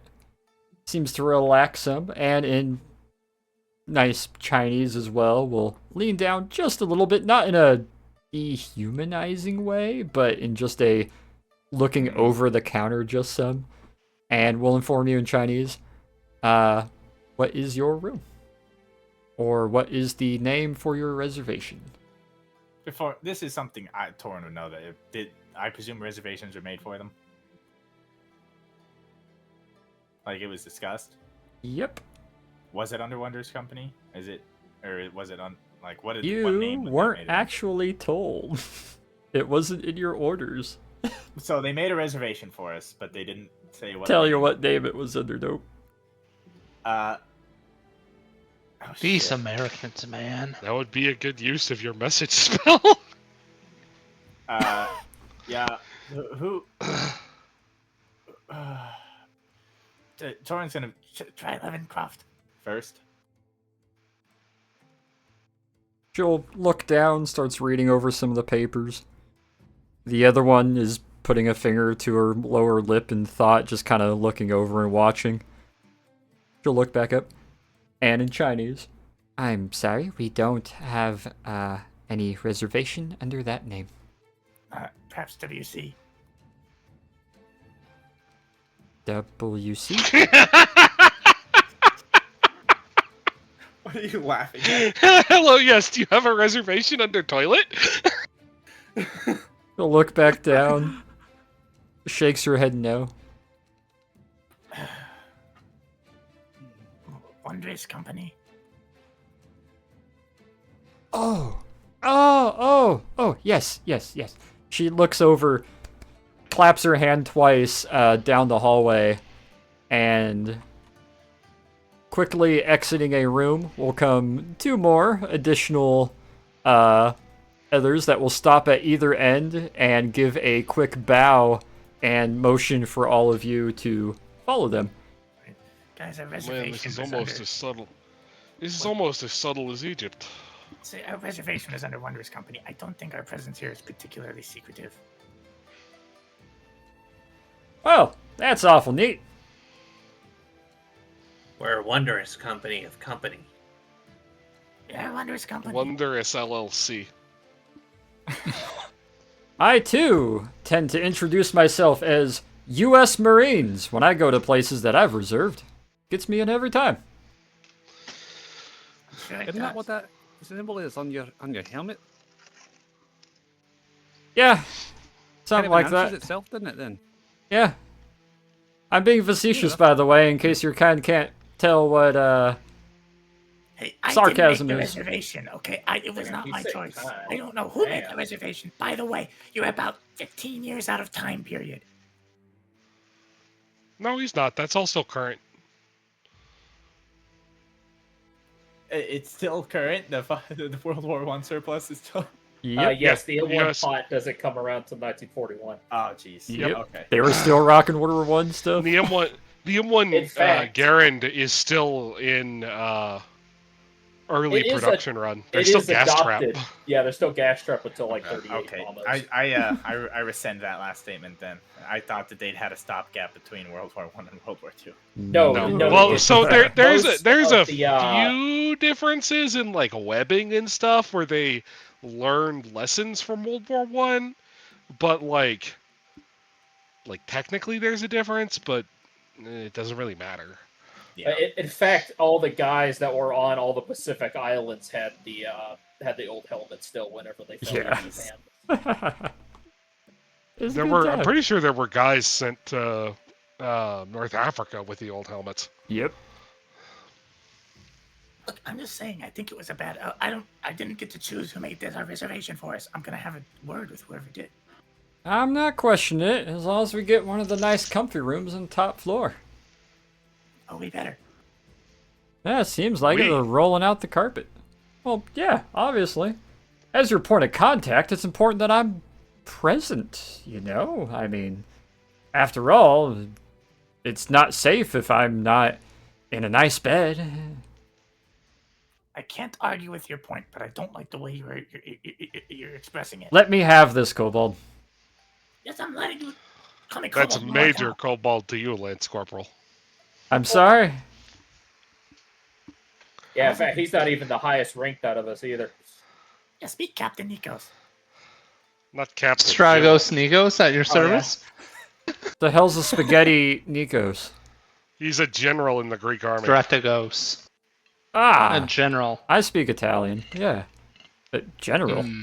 Just where did they Greek. find this guy? And what is the walking ottoman there? A colonel? Which one is he referring to as the walking ottoman? He's pointing at Alexander. No. Say, Sergeant. No, he's actually the lowest ranking one here. You're fucking me.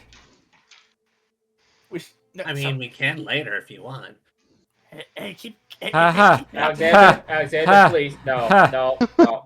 Hey, keep it up, and you're gonna have to salute every major you. You want won't right be now. the last sergeant. You're definitely not the first sergeant I've almost punched out.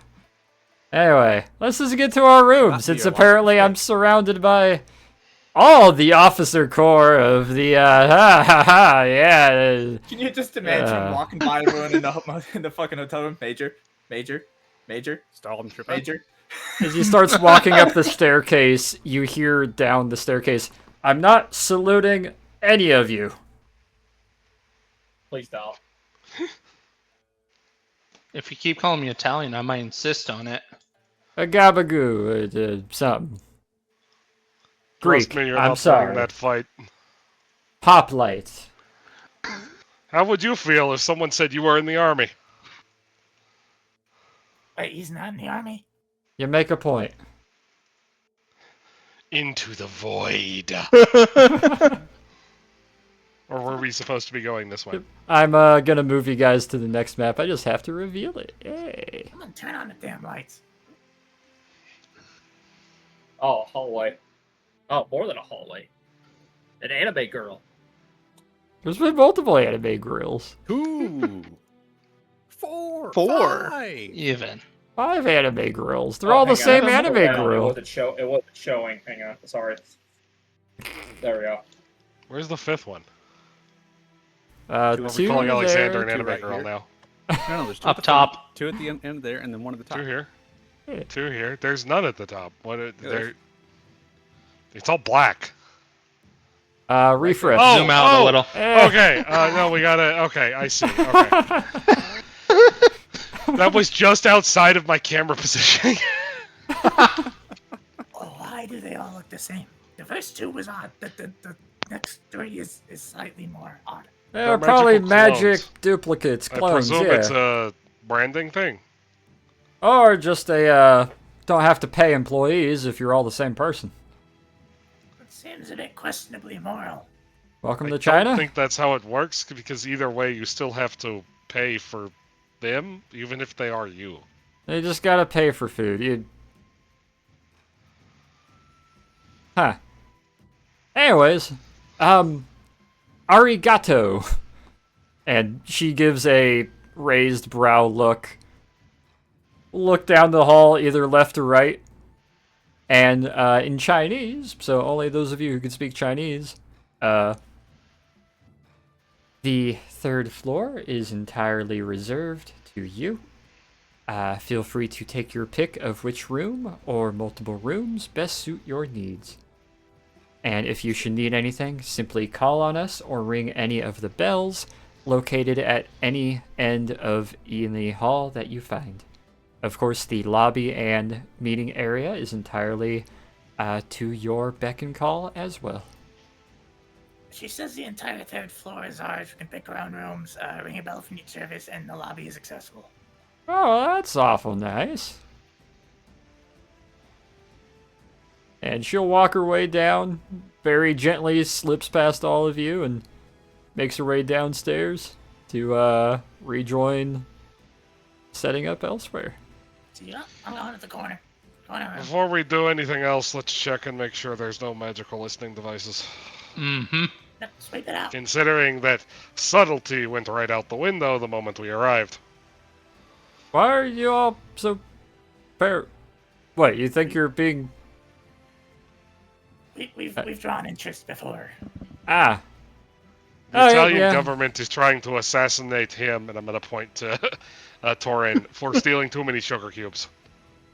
That is Yeah, not. that's You wild. think we're joking, but we're not. They As I'm like opening like drawers. And, actually sugar cubes or just It drugs? was an impolite number. Yeah, and then you killing a bunch of Italian police, whatever. Gray eyes, dude. Which were coming after us because of the sugar cubes. Mm-hmm. That is not the reason. Start looking for. I don't know. Do your magic stuff. You just assume I know magic? Your eyes are gray, and you have a weird feeling about you. Do you want us rolling perceptions or arcanas? I'm doing both. Or both? Perception and Arcana would be the way to go. Sure. Oh. I will be combining these rolls using said calculator. Well, we're not getting the Arcana.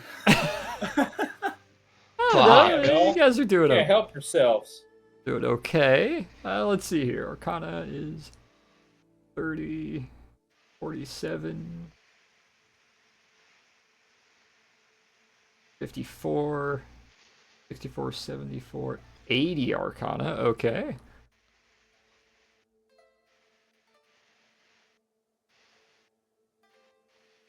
G8. Alright, yeah. Between 80 and 100. Faber leans back and is just watching with a little bit of a smirk on his face as you guys Don't you mean, sweep the Greyfeather? Lance Corporal Greyfeather, Faber. He's very informal. We're all just sweeping out. Watches like, you guys waving our hands through the air. sweep and clear and check every cabinet and drawer and under the bed and using magic and senses to realize the entire third floor is entirely unmagically tapped.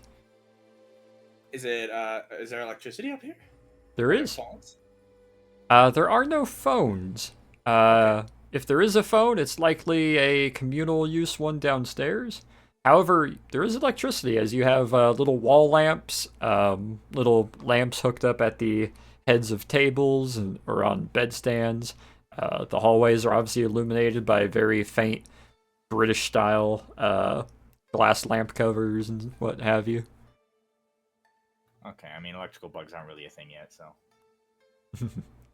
They definitely were. Well, sort of. They still. Torrent's going the extra mile. He's checking light fixtures. He's checking vent housings. Make sure no one hit a ham radio in an air vent or something. You know. Mm-hmm. Oh, looks like we're clear. Well, you're pretty pretty thorough in your paranoia. Is it really paranoia if they actually are out to kill you? Well, no. All right then. I call it cautionary. Well, I expected a bunch of pen pushers, a bunch of historians and investigators. After all, you're the history department, so I just assumed that was the case. So My I got a bad. couple of those too. If you got time, I can literally sit down with you and show you my resume. You know, I'm open to that. You shouldn't be. First he starts explaining his resume, then you're touching your ears. Next thing you know, he's making you sign a whole bunch of papers. You don't know what they mean, and then he's auditing your taxes. I'm touching my ears? I almost convinced half my friggin' support staff to actually invest in the Hershey's once. The Quite chocolate interesting, company? Easily. Oh yeah. This is before the whole incident with white line shipping and all that. Huh. Yeah, Nikos was there. Hi. You know, I feel like there's going to be a lot of catching up with the League of Extraordinary High-Ranking Brass and Officers and their accompanying paper sergeant. Huh. I prefer to go by administrative assistant, but yes. Ah, that makes sense. What's the rabbit? I don't think I ever actually. I've only got some of your names. What's your name, Mr. I really like to imagine this whole Rabbiton? time, Rich has been twirling the umbrella, Yep, exactly. Exactly what he's been doing. like doing a cute unfurled, little spinning side it to slowly. side. Rocking the hips side to side, just twirling it. Kind of half-assedly dancing around, just Every now and then you go kawaii. Huh. All right, now you made it. So what's the Mr. Rabbiton's name over there? Oh, there he is. Call me Rich. His last name's his last name's Kickington. Just go ahead, get your laughs out. What? I figure. Okay. No, it's not. Again, technically, it's Major Kickington. Oh, Major Dick really? Kickington. Ah, ha, really? Major Dick, huh? Okay. Kickington. Yes. Sir. No, it's not the first time that I've been told that, but it's fine. I don't believe she's telling me that. Not he, but hey, beggars can't be choosers at this point, can we? Father, do I refer to you as Holy Father, or do I refer to you as Sir, or Highness? What's... It's not that fancy. Father, Sir, or Major, your choice. Ha! Padre. You gotta learn real quick. These guys are probably the most casual people you ever deal with, so. Oh, good. I'll fit in well then. After I get over the fact that I'm supposed to be working with more brass than I've seen in the entire country. It's mostly a formality. Formality. This might come as a surprise to you. I am in charge of the entire U.S. Marine Legation. Yeah. So, So all one of I'm you? a little surprised. No, there's 23 of us. I'm just a little surprised that the first officers I get to meet are the supposed historians I'm supposed to be guiding. So it's the orange one is a historian. So I'm the only historian. yes, I minored in history at seminary. Ah. I have a degree in archaeology from Cambridge. Slow head turn. yeah, like the college, that fancy. I know what college is. Big. Yeah, that one. I can kick the absolute shite out of things. He's a rabbit. Go figure. Out of a college? What? I mean, if he really tried, he probably could. Alright, I was told that you should go and try and do some kind of tryout for some kind of thing where they're kicking a funny looking pumpkin around, but funny kinda boring to looking me. pumpkin. I don't know what that means. It's a real strange thing. There's a whole line of them. They all line up on two different sides, two different groups of it, and then one side has this funny looking pumpkin, and the other side got real upset that the other team had it because they wanted it for some strange reason. Didn't make sense to me. No, it's one of those British sports. No, they all had some kind of leather helmet and stuff. He's talking about football. Ah! Okay, Not much thank foot you. involved with that though. Uh, Got to touching it with their hands, so it really should be called handball. But we've already got that. Okay. You know what? No, there's a lot to drop on you at once. No, it's fine. I should have expected. This is how they'd repay me for all my hard work and get everything working together. Okay.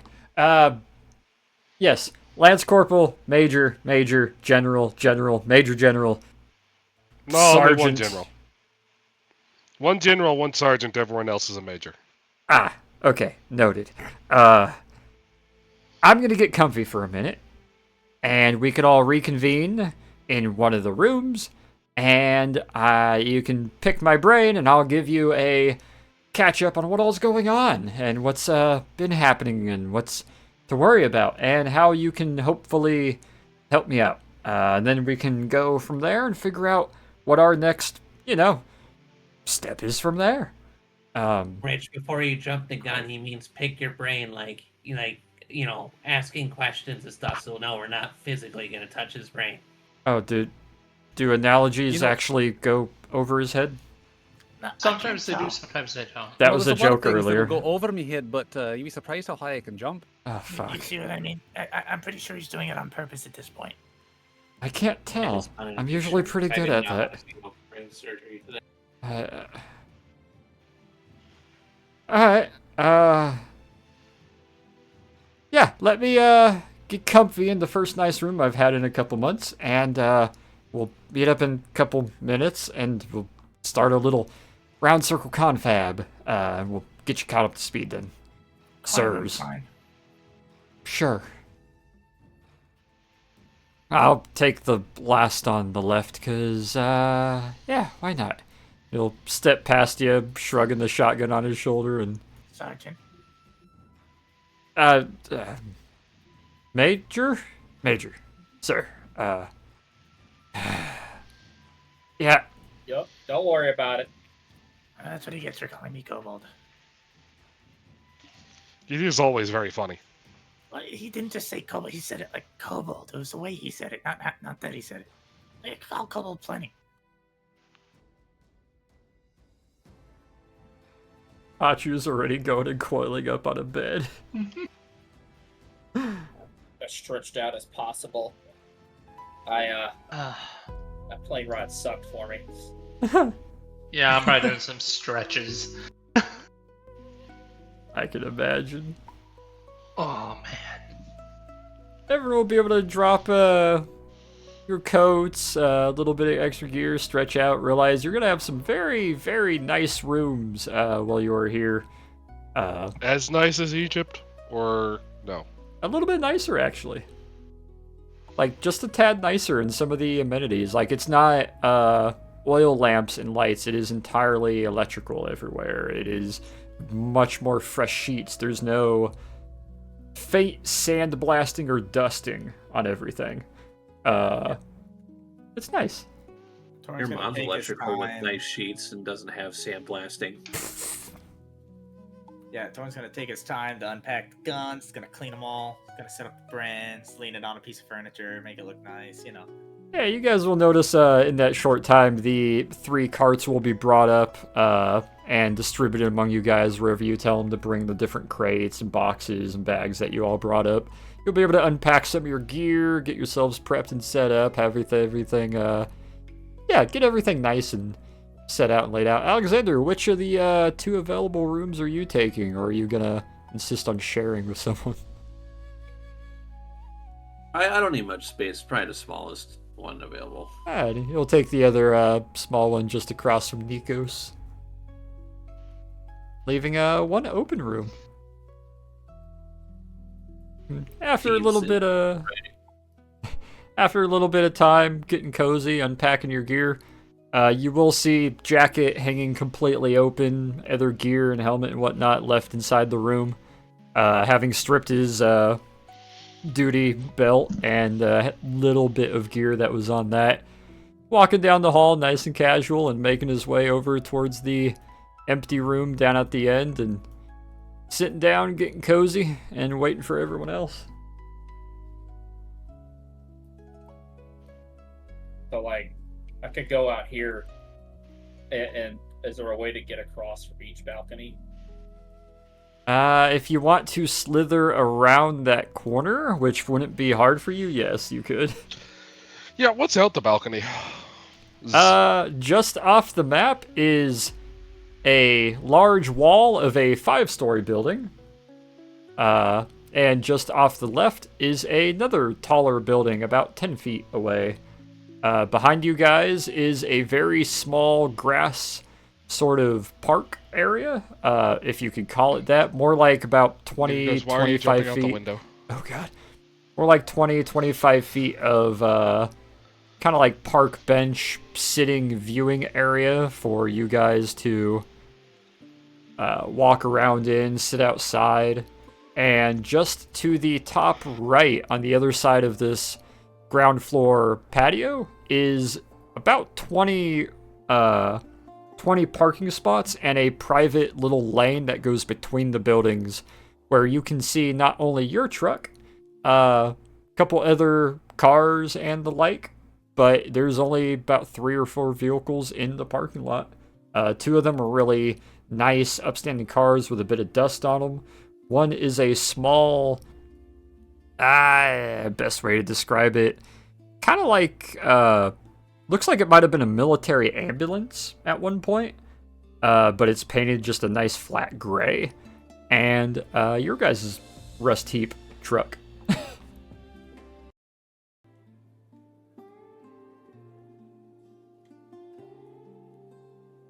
Around the corner of this like, Yeah, it's not worth the joke. I'll just go leave roll away. I was gonna say, like, Peter would just see your head and the rest of your body slowly coil around. I was gonna Can I help you? around. Well, I mean, I was gonna pop out at the on his balcony, on that balcony where he's gonna beat up bad, but like, it's not worth it. No, go ahead. It'll be funny. You think so? All right. Ooh. Just coil around. Coil around again. So like, there's a window right here, right next to him, right? There is a door, but there is a small window next to it, yeah. His back is currently to it in the chair that he's sitting in. So wait, exactly what are you? Huh? He's a Marine. I thought it was obvious. Oh, you mean why do else? I look spooky and the hollow eyes and all that? Yeah. Changeling. I just assumed that was the China station. I mean, it does suck your soul out being here for as long as I have, but I find small pleasantries. No, I'm Changeling. Huh. Hey, assuming you gotta find something to keep yourself entertained around here. Oh, you have no Gotta idea. take pleasure in the small things. I have no idea. Yeah, you're an expert in that, I take it. Ha! No one better.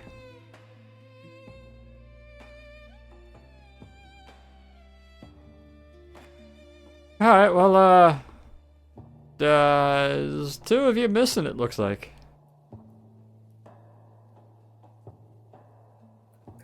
No, just one. I can hear right through this, right? Like, I can A little bit, yeah. a little bit. Okay. Yeah. I just angle my head a little bit lower and just knock on the window behind him. There is a singular long blink, a slight flinch, a slow turnaround, raising the arm up to the back of the chair, and just looking a little bit bewildered. And I just give an enthusiastic wave at him whenever he turns around.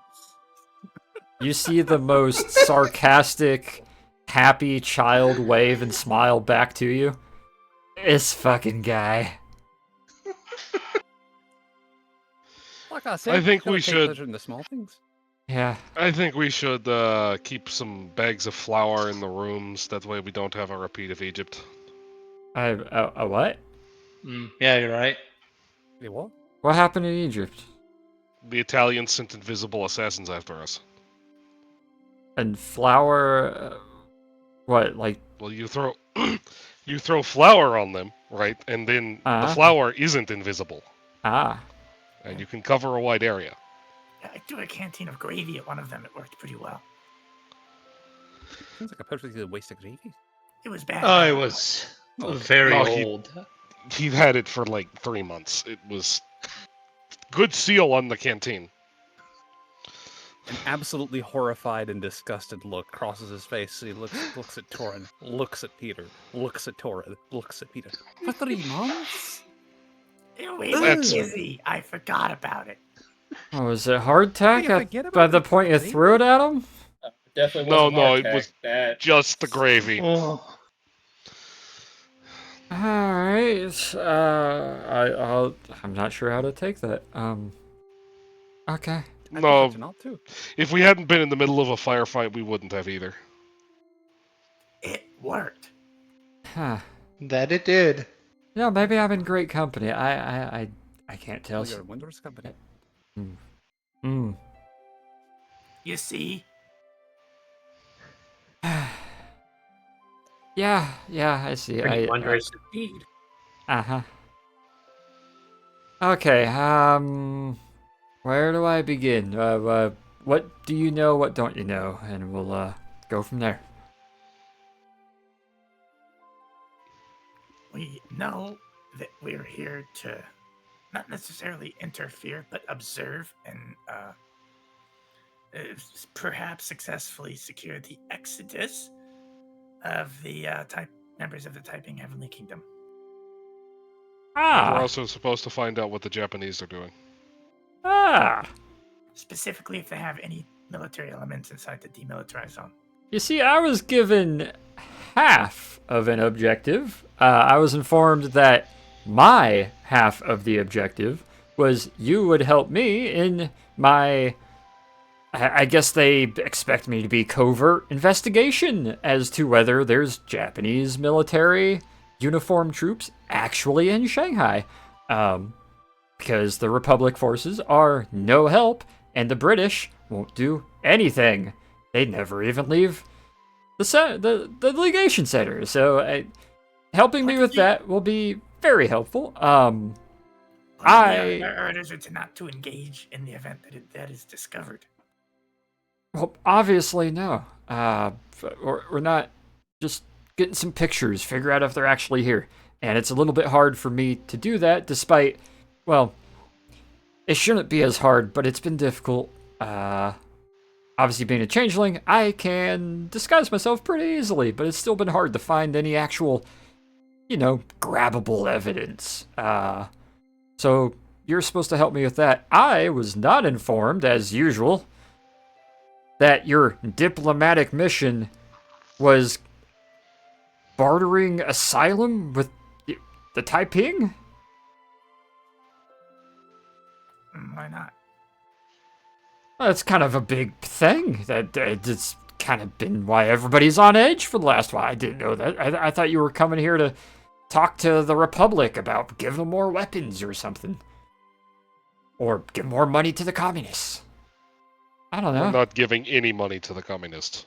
Would you do that? Definitely not. I mean, the whole composition of this area seems unstable. I mean, if I were trying to slip Japanese military elements into this zone, I would have them do so in plain clothes and have weapons and clothing stashed and have some sort of queue to assemble. I wouldn't be marching around in uniform. Exactly the problem with trying to find uniformed evidence. And I've come up dry for the last couple weeks in the process. But I do have Is there a a idea. Japanese district? No, not as of late. There was. It's been seized by Republic forces, and that is the one area that I have been unable to get into, and I'm hoping to get into next. It is crawling with Republic police and military, making it, even for someone like me, who's good at shirking and getting by, to actually get in there. So maybe you can help me with that. If it comes up dry, well, we tried. Okay, so what all do you know then about Taiping? What have you been informed? I don't know. Let's find out with a history check. Damn. Hey. Checks out for you. You can have this. I'm not even rolling. Whatever you know about the Taiping Heavenly Kingdom is whatever you guys might have put in notes or read personally. However, Okay, I know about like in real life it was crushed pretty quickly. So like, yeah. What's the due west lore? Let's see. Would you like that in DM, or should I just give a little bit of a party? You can. Spiel. I mean, it's up to you, but I'd say probably party because it would be some more real history. Alrighty. Those of you who do recall or have trace bits of memory of it, the Taiping Heavenly Kingdom was a bit of a upstart of a kind of religious, multinational, multi-religion group who intended on having a uprising and revolution in old China. It got crushed and destroyed pretty hard. However, its leadership, consisting of a gentleman by the name of Hong Jingyang, who was described as the blessed heavenly, basically incorporated or existing god. He declared himself a living entity. Everybody laughed it off, said, no, whatever, you're crazy. The rebellion got crushed. However, the blessed family, the sort of bloodline, very conveniently in 1864, when a certain magical blip happened, turns out there was a little bit of actual existence, as you guys have found out with everything else you've encountered. The heavenly dragon line was actually there. And a handful of Chinese blessed sort of heavenly celestial dragons found themselves here in China. They took the throne, declared themselves leadership, and the Hong family became basically the de facto kings over non-existent kingdoms of Taiping. Fast forward a fair bit later, and a certain rebellion goes down late 1860s, and almost all of them get wiped out, except for a handful who are still clinging to this draconic celestial bloodline. They reside and keep themselves to a very small district down in Nanking, and another very small district just outside, or formerly just outside of Wuhan, China, where they kind of have estates and are given at least the implication of they exist, but they don't really have political pull or power. As far as very recent history, what you guys have been informed and what you've read about is these Chinese dragonborn and descendants of a self-labeled heavenly draconic bloodline seem to have a pretty good political and influential pool. Not that strong, but present enough, and have been begging and asking for any help in being granted asylum to get out of the growing turmoil in China, as both the communists are getting more power, the Republic is starting to buckle down, other small groups are starting to fracture and fray, the Japanese and Manchukuo are getting more bold. The remainder of the Heavenly Dragon line are looking for asylum, looking for help. Consisting only of 2 surviving members of the original, rather expansive family tree. But, yeah, they're what used to be a rather fancy group, has resigned themselves to being stuck to 1 or 2 very nice estates that are sort of lightfully dubbed the Heavenly Kingdoms. And as of late, they've been turning some political heads, asking for help, and also stating that they have influence over certain aspects and certain important things like the stars and the veil and the heavens, and are claiming to interpret the will of the celestial gods. Whether any of that is true, not really sure.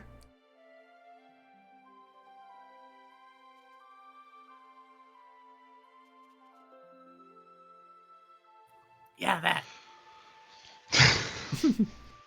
Peter opens his mouth. Knox's voice comes out for that whole, what was that? Yeah, pretty 10 minutes? much. Yeah. Like I said, it's not stuff that's slowly been spieled out, but notes. Yeah, and Faber will kind of go over that same information, given that same sort of general rundown of that's the situation. Self-implied celestial draconic bloodline in China.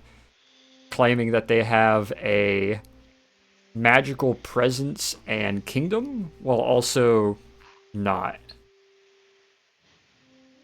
Well, of course, they want out of China. They've probably thoroughly pissed off the communists by now. Well, Probably they've... thoroughly pissed off everyone. You're not entirely wrong. They've pissed off, they've turned down the Japanese multiple times, or so we would assume, with the third princess visiting every so often and turning a lot of heads. They've pissed off Manchukuo by something with trade and a shipping lane. They've angered the Republic because they claim to be separate from the Republic while being within their territory. They don't like the communists. My guess is the Chinese communists and the Reds don't like Anyone?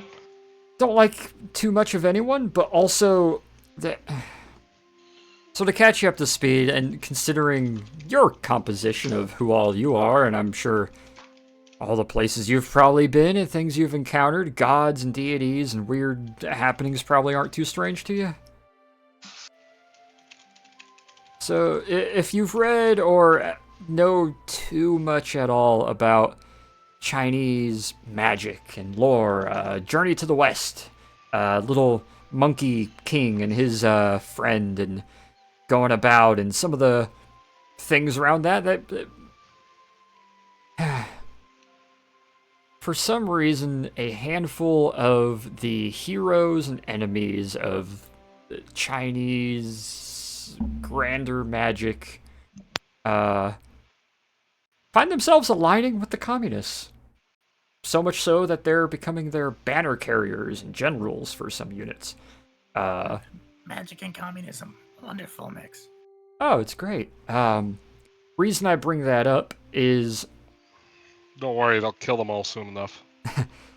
Reason I bring that up is the region we're in currently, a stone's throw away from the Taiping Heavenly Kingdom's estate, is a small, routinely... the outskirts of Nantong, where, to my understanding, you all landed. Occasionally, Republic territory goes pretty far north.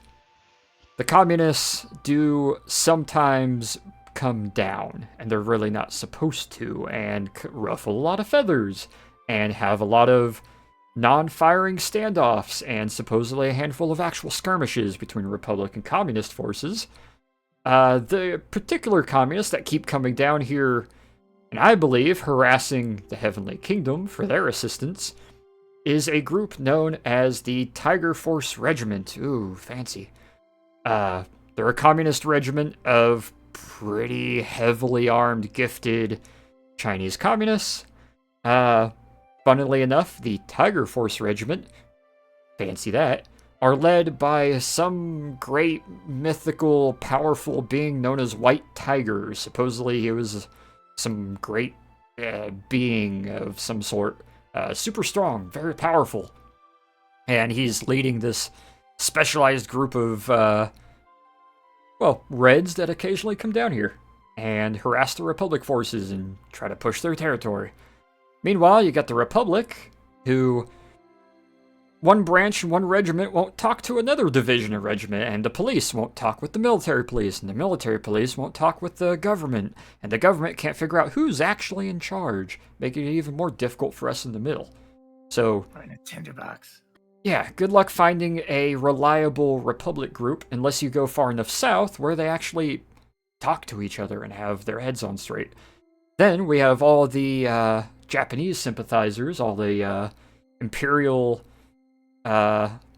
members and elements of this great big city who want to be under Japanese control because they have no faith in the Chinese management and control of it.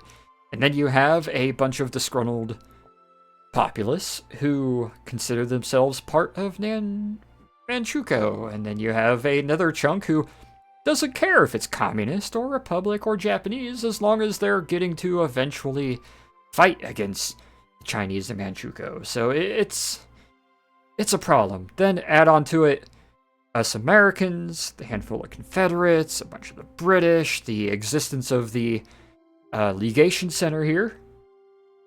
And, yeah, tinderbox is... that's an understatement. Meanwhile, I'm just trying to figure out if the Japanese are actually here militarily, or if they're doing the same thing that you, the SOE, any other British, the French, and, I don't know, any other American groups are probably doing too. Spying. Spying, exactly. However, if you're here to talk to the Heavenly Kingdom, thankfully, that's an easy task. I can bring you to the front of the estate. You can walk up, knock on the door, and have a chat with them. They're pretty open to letting any fine dignitaries like yourselves come in and have a chat. Whether they'll actually listen to you or if you can bribe them enough to be on their side is up to you. I have a leg up. I have met one before.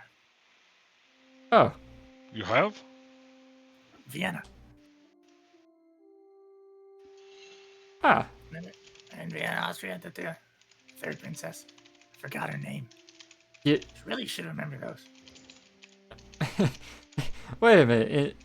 Okay, Vienna, I get it. You're very prolific spies and persons. What do you mean you met the third princess? You met what's her name? Tetsuko, the IGN flight officer, the Imperial Witch. The face of aeronautics and magic for Japan. I'm digging in my mental history. That is who Torn met in Vienna, right? Yep, that is it exactly. Yes. She was at Vienna. Ah. As many scholars and people of interest. Oh, great. Okay. Yeah, you're gonna do perfect here. You're actually gonna blend in very well. Huh, okay.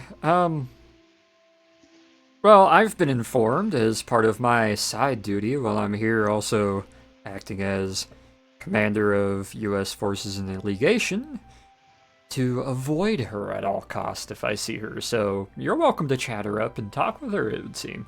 But if she comes around, don't expect me to be there. I'm not supposed to. Well, the very steeped relations between those higher up than me and those higher up from her. Or lack thereof, rather. The Americans and the Japanese are a little bit at odds, diplomatically speaking.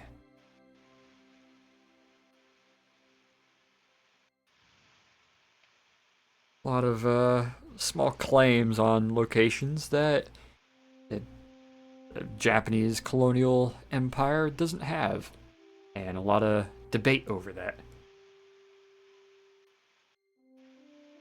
Listen, I'm just legation guard. I'm supposed to find some military presence. You're the ones here to do big diplomatic thing, but if I can help however I can, let me know. I'm obviously, you scratch my back, I'm scratching yours.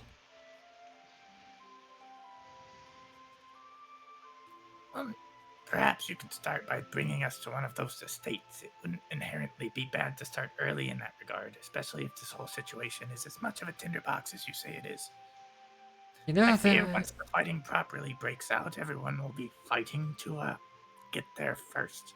if any fighting breaks out, every bridge is getting cut off, and unless they get out beforehand, the legation center is going to sit here right where it's at and not be touched as long as we have anything to say about it. But what China does to itself is up to them. But you're right. We want to... Hence why you've been sent here. We want to get any progress we can before anything does potentially cook off. The anticipation and knee-jerk reaction are at an all-time high. Right, so first destination, you want to go to the estate over in Nanking then, huh? Say hi to the dragons? If nobody has any objections. None No. here. Hatu, with your new repertoire. Do you by any chance have anything you could lay here as a trap for someone sneaking in uninvited? Let me look I'd again. hate to come back to invisible assassins again. I want to say that's not going to happen within the Legation Center, but I can't say it's impossible. So There are anything you need to Italians do in to the feel legation safe. center, aren't there? That, you really hate the Italians, don't you? Yes, there is a small Very much. small detachment. They're watching the East Gate, Mm. next to the Germans. Can you believe the Germans allied with the Italians? That's crazy. Ugh. Who would ever do such a thing? No, it's ridiculous. I think English And then that. bail Is it them out like Thomas? 3 or 4 times. That hasn't happened yet. Mhm. I don't know in particular. I'm gonna Not- set not up a a rather Bulgarian conventional family. trap in my own room. And whatever you all need to do for safety, sure. Trap away.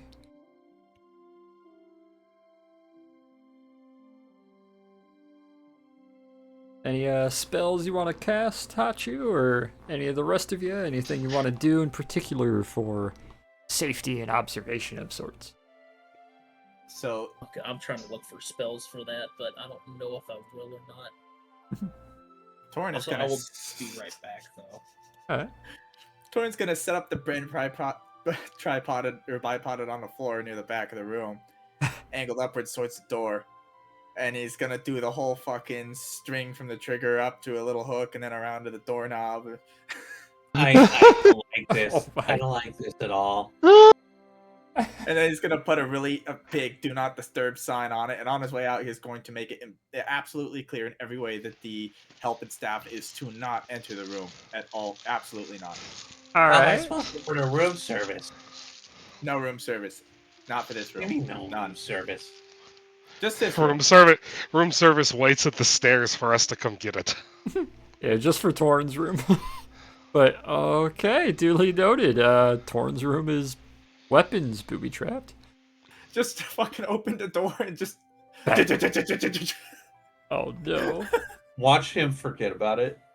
He's just blitzed, wandering back to his room. I need to get in. Opens the door. Bang. Oh my gosh. Rich, what are you up to in your room? The Rich is gonna balance a dummy grenade in such a way that opening the door will cause the grenade to fall off of the stand and roll towards the door itself, like roll out the door, preferably. Alright. Yeah, I nobody did. touch that door. So grenade You trap know, on Rich. door. Oh. Yeah, specifically the dummy grenade. Dummy grenade, yep. Okay. Yep, he's putting the real grenade, like underneath the chair. Mikos, how are you setting your room?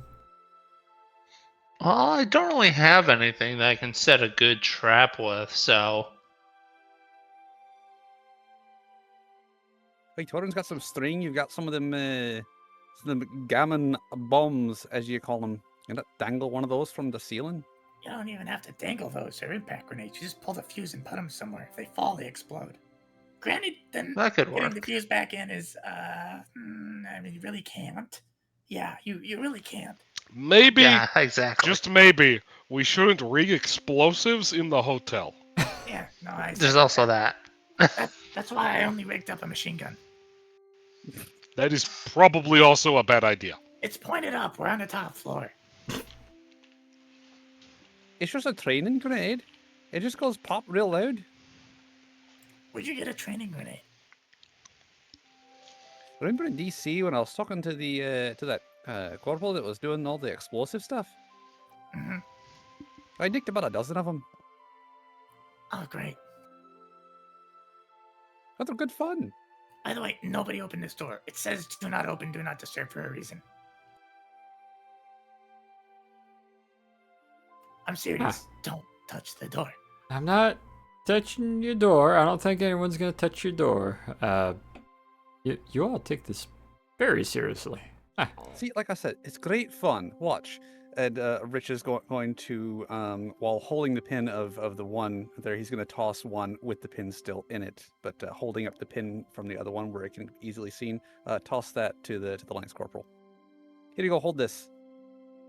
give me una memento.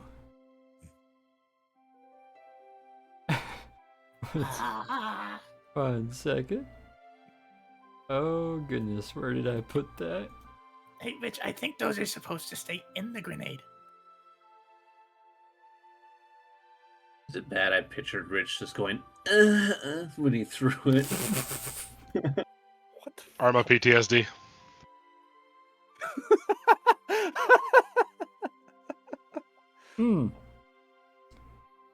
Yeah, the changeling will raise an arm up, bat at it, knocking it to the ground, and will fall over to the side, dropping onto his belly and looking over.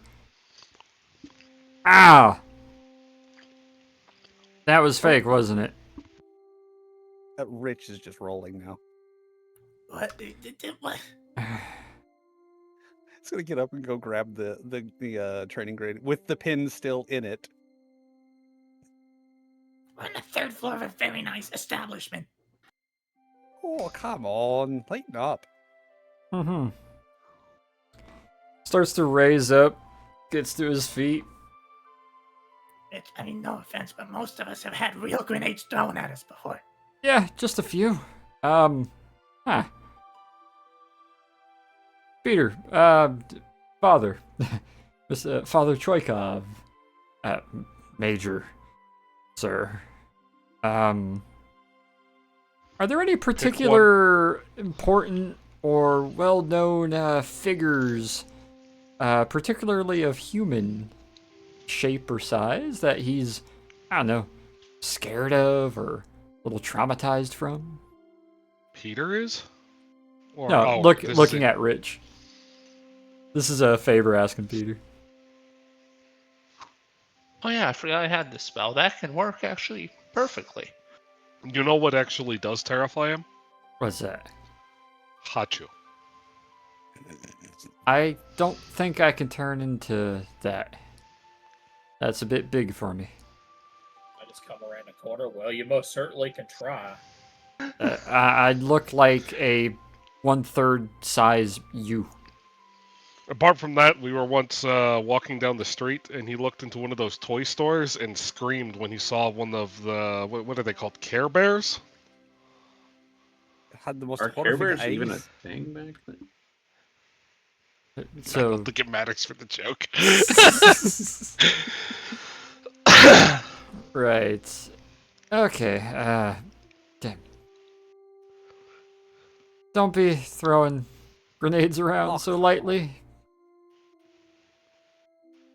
Funny joke, haha. Just yeah. Ah, come on, we're just paying it forward. Uh-huh. Remind me of that. I'll see about getting you back somehow.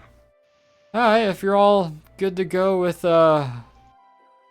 subterfuging and sabotaging and prepping to make sure your rooms aren't messed with, and a lot of is that... Are you... He's casting magic. What are you casting?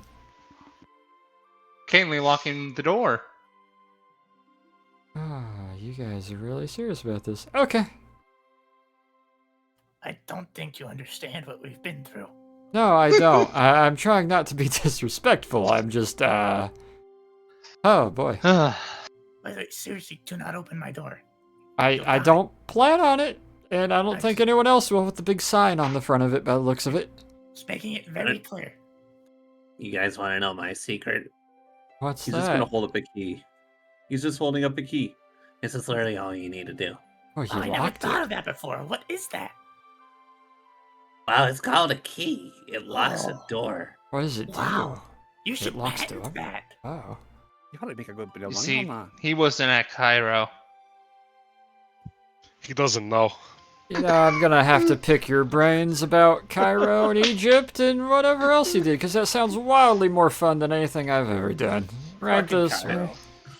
way. How much do you know your antiquities history? Like Yeah. Greece and Rome and all that. Phalanxes and hoplites, a little bit of the basic Yeah, we've done that. military practice. Mhm. I couldn't tell you one prince from another king. Nothing like that. You know the Colossus? The big statue that crawled out of the ocean? Yeah, that Mhm. was us. No. Yep. Show No. the picture.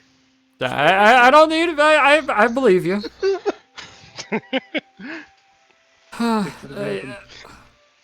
Alright, yeah. Yeah. Okay. Yeah. Also, Hi. remember Vienna? What about Vienna? I keep hearing something about this monkey. Why? Oh, in Palermo. Don't. Oh, not the. Don't. We're- Please don't we're bring not up that talking about monkey. Palermo. No.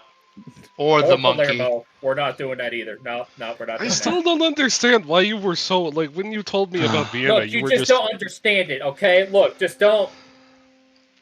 It Look, makes just stop no asking sense questions being about there. it and keep going. We're not doing You're this the again. one who spent 4 hours describing this gorilla. I You didn't would have get- been curious too if you're there. But no, you had to go to Turkey or whatever. Yeah, I was watching the battleship. I don't get the monkey thing. The battleship did sound very cool. It was. I wanted it. Faber is listening, but also like not speed walking, but is making a conscious walk forward while hearing all this. Just more and more flabbergasted at everything you guys are talking I about. was Like, gonna stop what the before hell? him, address in Chinese. Excuse me, man. It's very important that none of those rooms up there are entered. The third floor is to not be disturbed at all. Oh, okay. So no service third floor? No service third floor. Okay. Okay. At least not tonight. She'll give a couple nods and bows, and we'll look over to the other, and they'll echo to the third one, who will then walk down nicely, come to a stop, tell the other one in the hallway, who will then proceed upstairs to tell any others on the second floor. Well, that one also steps back down and steps into a side area, likely informing some more. However many are in this establishment, they seem to spread the word, don't go to the third floor. And he says it in the way that's like, fucking please, really don't. It's Oh, not yeah. like prissy, like, me, don't go to the third floor. It's like, don't. Don't. Just don't. Just imagine just coming back and it's like they're all fucking dead, like 8 different booby traps. It's like, ah, shit. Yeah, Faber will lead you guys out the front, and we'll walk over to the bellhop. Well, do you all have... You showed up in the truck. Are we taking that back out, or would you like to walk? Are we getting a How far cab? is it? 20-minute walk? If it's just 20 minutes, we can walk. The truck's Ah. a bit loud. Great, I love walking. Alrighty, right this way then, gentlemen. And he'll make his way down the front steps and just casually walking down the very middle of the little half roundabout in the front of the hotel, just using it like a big sidewalk until he gets to the actual sidewalk, and just will casually lead the way, not trying to pace or run or stay in the front, just making his way nice and relaxed down and through town. Guess we'll follow. Alright. Yeah, you guys will get to see a lot more of what you've been seeing so far, of a mixture of dignitaries, suited business persons, investors, tradesmen, and all manner of... It's literally a small Europe in this tiny little district. It's almost uncanny, the slight smog overhead and the occasional Chinaman that's going here or there as cart couriers or as chauffeurs, but also the sheer amount of foreign nationals that are doing the same normal service jobs for a lot of these higher level persons and employees, workers, what have you. Some dignitaries. You do pass by, you see one of the consulates, you do see another consulate, more of a embassy, if anything. And yeah, Faber will lead you guys on a nice walk as you get to the edge of the legation center, and he'll give a quick side word, kind of quietly, with two of the other Marines that are standing there looking equally frumpy and not fully dressed and uniformed.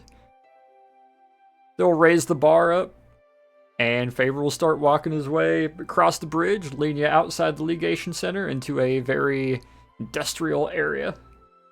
It's dusty, dirty, sandy. Only lasts for a couple blocks, and after about 20 minutes, you guys start hitting more and more sparse buildings that turn into more huts and farming type houses. And then the juxtaposition of industry to edge of town farms to suddenly the most green, dare I say, magical clear air. The breeze, the very out of date flowers in a lot of the trees, the very lush bushes and undergrowth. It's not like walking through a wall like you guys did when you were in Norway, where it just becomes super nice out of nowhere.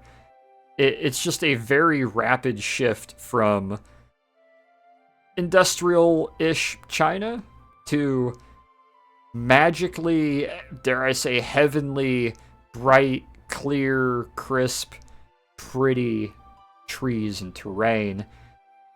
And he leads you down a path that starts to wind off the main road. And he gets to, you can see in the distance, very ornate blue and purple kind of rounded roofs, traditional Chinese sloped roof edges with the multiple panels layered over, the thin walls, the boxy-like windows with the curls at the end of them. It's a very fantastical looking Chinese walled, what you would almost call a small castle. And it's sitting up on a hill about 20 feet higher than the rest of the terrain around it, masked and kind of hidden by a smattering of trees and coverage. The walls look about 8-9 feet tall. They have that brick-layering A-frame running along the top of it. The walls themselves, while old and sort of gray, have that almost floral pattern that's been put into them. Running along the edge of a lot of this blue and purple stonework is gold and silver-like trim. There is a smattering of not your traditional European dragons and dragon heads or gargoyles, but a lot more square and box-like, very curly dragon head statues on the corners of these rooftops. There is a smattering of sitting, almost looking like, dare I say, small draconic dogs. Granted, the statues are about 10 feet tall and 5 feet wide, but weathered brass and copper, and possibly even a jade one that has since then turned more gray to the elements of these sitting, very square-like dog statues on little plinths surrounding the perimeter. It's just glowing and pretty and very nice here. There is a big, not tower, but a citadel in the similar fashion and style in the middle of this compound, and the very nice white paved brick path that leads up to about 40 or so steps, pretty sharply upwards, that lead to the front gate. And at the front gate, you do see two greenish, sort of box-headed, lion-like dragon dogs sitting there, still and unmoving, but the slight shift of fur, or the manes on them that almost look like wispy fire, kind of like how Nikos' hair is able to wave and move around while still being solid, is the only evidence of anything moving on those two. Just in front of a very large double entry gate with a large ornate design over the top of it and large curls off the corners, what looks like 2 or 3 defensive positions where archers might be able to stand and shoot through very narrow portholes. And let me transition the map over here some. Give me un momento, por favor. Seems like a rather defensible place. As Faber will look to all of you, lets out a little sigh, walks over to a stump on the side of the path, and will sit down and motions with a hand down the path. Well, I'm not allowed to approach him, but considering who you all are, dignitaries and what have you, feel free to, obviously, be respectful. Go say hi. Give a little knock. See how far you get.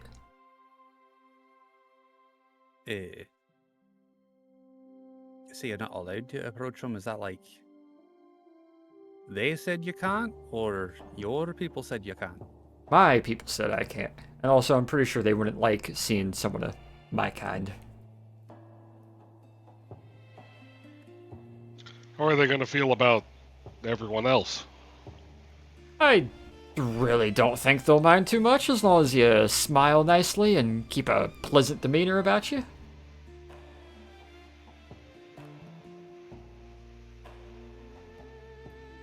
I'm sure they'll be nice.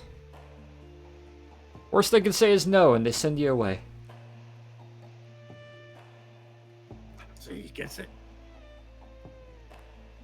No, the worst thing they can say is that they need us to go get a thing for them, and we go to that person, they need a thing, and then when we go to that person, they need a thing, and it continues until you get about 40 or 50 down the line before, for some reason, you're going and getting a chicken feather from somebody all the way down in Hong Kong. And then you're picking flowers in the Alps. I hate side quests. Wasn't there something in the orders about not getting bogged down and stuff like that? Yes. Try not to Yes, give but yourself doesn't mean too they'll many still favors. try. From what I've gathered, they're a little nitpicky at times about... There's a reason they haven't accepted any dignitaries yet, so maybe you can get on their good side.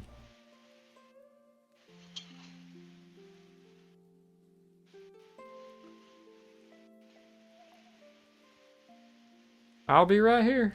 Take however long you need. We have all day.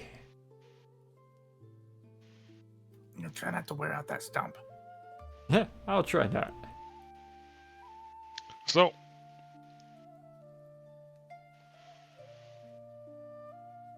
So, what kind of offer can we make anyway? We have carte blanche, huh? to a reasonable degree, also, they're seeking, why am I forgetting the word for it right now? Asylum? Yes, thank you. They're seeking asylum. We can offer them inherently anywhere within the States. I'm sure there's more preferable options. Those who have the connections, they do. Nikos. Mhm. But I'm not sure how your mom would feel about that. I don't know. Do you think that'd be a valid option? I think they would probably prefer America over Greece. Me too. It's just an option. It's more of their countrymen there than back home.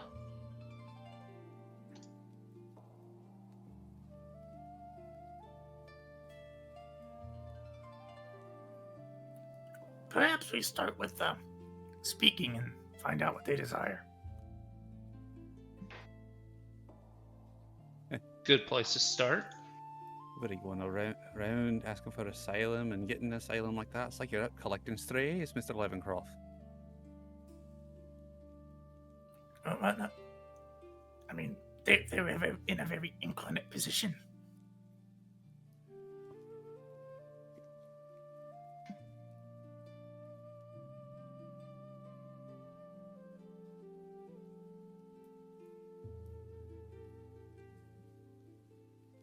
Well, I mean, I'd go and say hello, but put that I asleep. should probably be the one to open this, but my brain is running on a single core right now. Many such Just cases. like his computer. No, I checked. All of my cores are working right now. Right now. He's I don't know what cored out. caused that, but it hasn't happened again. Those bitumen yet not.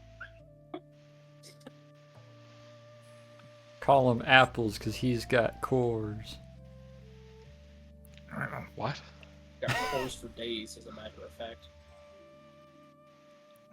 How would you Yeah, guys? perhaps you should walk with me. So, like, are those real? I think they're alive. Aye. Good to hear. First off, fabulous. Second off, it's They're moving. looking at me. As They're you slither and walk your way up, you do see on about 6 foot off the ground raised stone plinths, very ornate and designed. The only slight movements to these are the stone texture, but slight flowiness in the breeze, fur and manes of these large, kind of dragon-looking tiger statues. The texture of them looks like they're made of stone or gem or jade, maybe, but the wind causing it to move around is a odd mix. However, their bodies themselves completely motionless, other than, you're right, Hachu, their eyes are looking down towards the 6 of you as you walk up. Okay, it's just not me in particular. Okay, cool. Alright.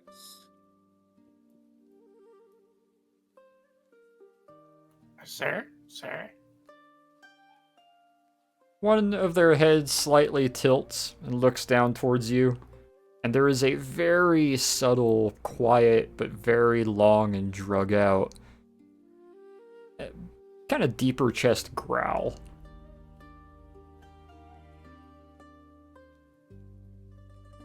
Do you think they speak Draconic? Is it like a go away growl, or is it like a whatever growl? More of a whatever growl. I mean, presumably they might. I think they're here just to be intimidating. I don't think they're actually stopping us from reaching the door.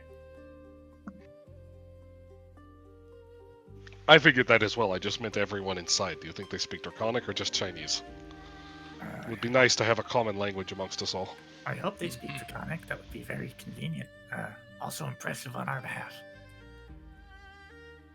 The one to your guys' right, its head turns and looks to you and actually gives a slightly more aggressive growl. Who is you? You, Torn, as you take point. I suppose someone's gonna stop and just sort of look up at it and be like, "What?"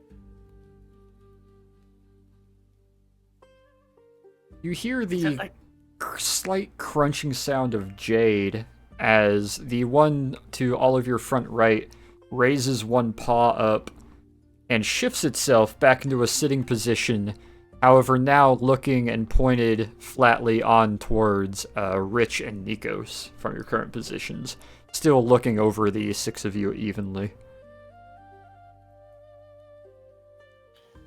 is that a no? Don't proceed, or I'll step back if you like. Give me a sign. Are there knockers on the door? And or a doorbell? Roll me investigation.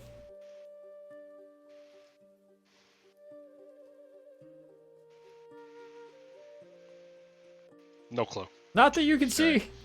Someone's gonna keep going forward. I mean, either wait for a sign. There is a more aggressive scrape of claws against the edge of the raised sort of platforms as it raises off of its butt just a little more defensively and starts growling a bit heavier at you, Torn. Now, perhaps you should go continue to the door, Peter. I will step back one pace. So like step back and look at it. Be like, see? Oh, see there. See? They still staring at me, or are Both they of their attention still... is now on you, Peter. Is there actually a person here, or is that just Faber? Roll me perception. I'm not gonna pass this, you know.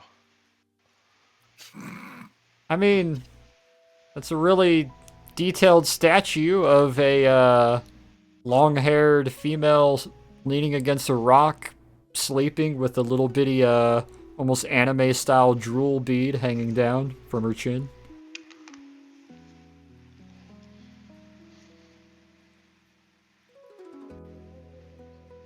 So, I was saying Draconic. Stay, go. How do you guys get deliveries?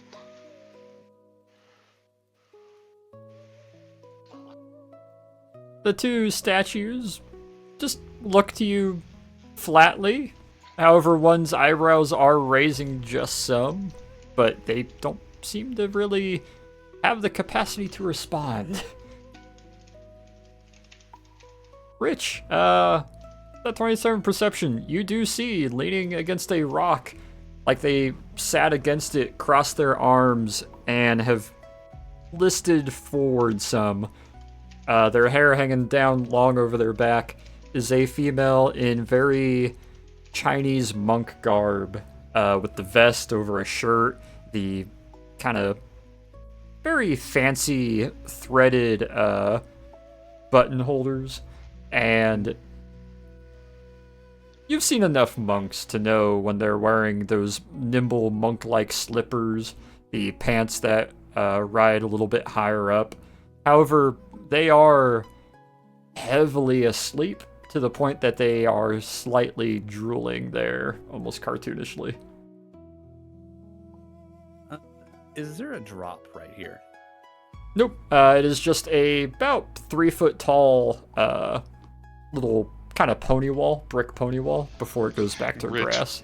Rich walking up to the pony wall, just like it's just like his ears that are doing like radar. They lock onto her, and then he hops the wall.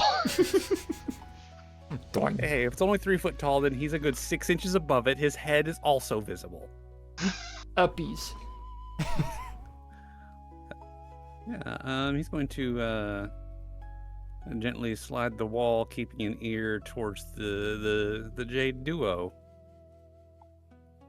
They don't seem to be paying you any mind. They're mostly focused on the rest of the party. All right. Well, he's gonna finally go over here and keeping a slightly more respectful distance.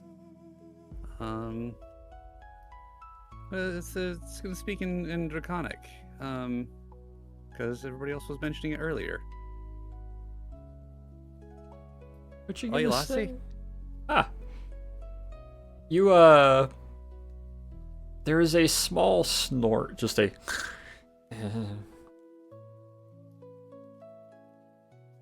as they remain asleep. They're just gonna take the umbrella, which he is still twirling, and snap it closed. No reaction? Still sleeping?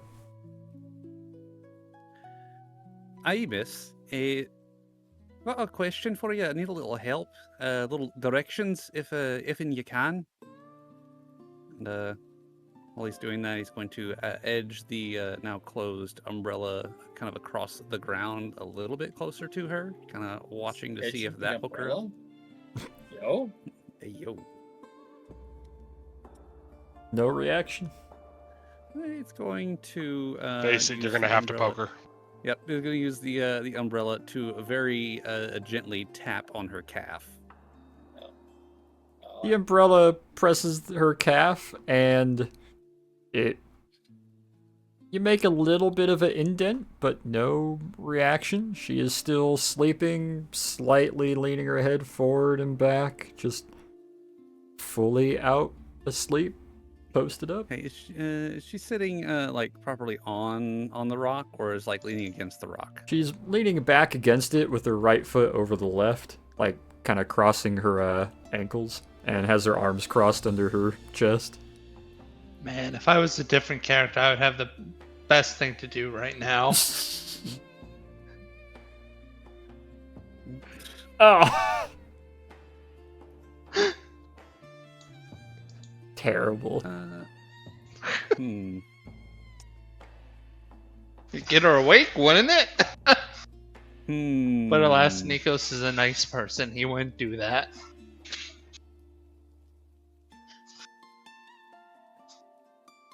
So Rich is going to take the bottle of poisoned booze. You know, that stuff we got from the UI place? I think? Yeah. He's going to uncork that and take the cork and waft that under her nose. You get a small, gentle sniff, a second longer sniff, and a slowly growing sort of weary smile is gonna grow on her face as she'll kind of suck the drool back and lets a little bit of a happy hum escape her still sleeping face. All right, now, lassie, listen. I hate to interrupt your nap. I know how precious the sleep can get, but he's going to cork the bottle and reach out with one hand and poke her right on the end of her nose. Roll me a deck save. See, I knew you were gonna force this whole issue. Yeah. All right, well, Monk v monk, monk v monk, monk v monk, monk v monk. Wow. Wonky. Well, we Ooh. know which one lost. You'll hold on. find. Oh, do you Hold have on. another doodad? I do. Oh, what you got? Well, I have to actually go over here to roll it. He's gonna rage. Strong. Nope. Oh. Add a 4 to that 12. 16. All right. You will find a flat base of a palm with curled in fingers and a thumb jutted outwards. Rapidly bolts upwards, catching your wrist as you're pulling your hand back quickly in reaction. Her eyes will be closed. She will still have that goofy sort of look on her face. Well, asleep. However, her legs uncross. She leans forward, staggers towards you half a step, and is already going into a flat palm forward, right leg craning upwards, and her right arm extending out to her high right towards you, getting ready to do some form of palm strike. How do Okay, you react? So... Question. Yes. Is she still touching him? No, not at the moment. Okay. Then he's going to take the dodge action. All right. Yeah, you'll be able to quickly sidestep, going back to your monk basics as you bring one paw up and sidestep it as that palm strike extends forward. You see her fingers stretch fully outward, turn, and become almost like a tiger slash as she will bring the left arm around to try to slash you, however, is also twisting her upper half and is about to kick towards you with her right cocked leg. How do you react? Exactly the same. Dodge action. Yeah, you'll raise one hind paw up, bounce upwards as a very quick, and keep in mind all this is happening in like 2-3 seconds in front of you guys. Her cocked leg will kick outwards and sweep along the ground as Rich will raise up, bringing one arm up to catch the tiger claw-like motion, stopping it midair before you'll land You think back he on needs your help? paws, and she will then raise up, goes into another fighting pose with both hands in almost like a tiger claw motion to either side of her head. Still with that goofy, sleeping face. However, she is actively swaying side to side while in a defensive, ready-to-fight pose in your general direction, Rich. I'm gonna lean up against the plinth that this jade dragon's on with my arms crossed watching this happen. Rich is now Kind of gesture to the smirking. jade dragon, like watch this. Yeah. Rich is now smirking as he takes the dodge action again, using his item interaction to put the poisoned booze bottle away. I'm gonna Ah, offer Torin a cigarette. You know, you really shouldn't have gone off the path. That's kind of rude. the two Jade Dragons are I'm gonna offer the Jade Dragon a cigarette. they're relatively ignoring you now and are just they have a non-surprised look. What limited expressions they can make other than angry and guard is raised brows. Specifically, the innermost part of their brows are just at the highest that they can possibly go, as they seem unsurprised or as if this has happened before. Rich, you cork the bottle, and take the dodge action as another set of 1, 2, and then 3 different palm strikes and tiger-like slashes try to hit you as you're ducking your ear, dodging backwards, swifting to the side. However, I need you to make me another dex save. Okay.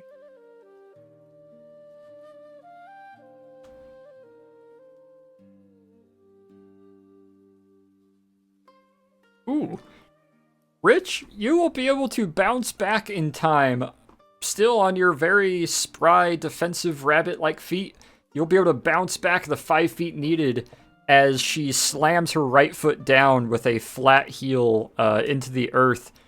And all of you can see a somewhat outlined spectral yellow, dare I say, almost Hachu-esque noodly dragon will quickly appear and swirl around her, managing to actually slice some of the flowers along the ground before fading away, proceeding to stomp another foot forward and take another offensive stance towards you, Rich. However, she is still asleep and looks pleasantly asleep, if not smiling, and not all there.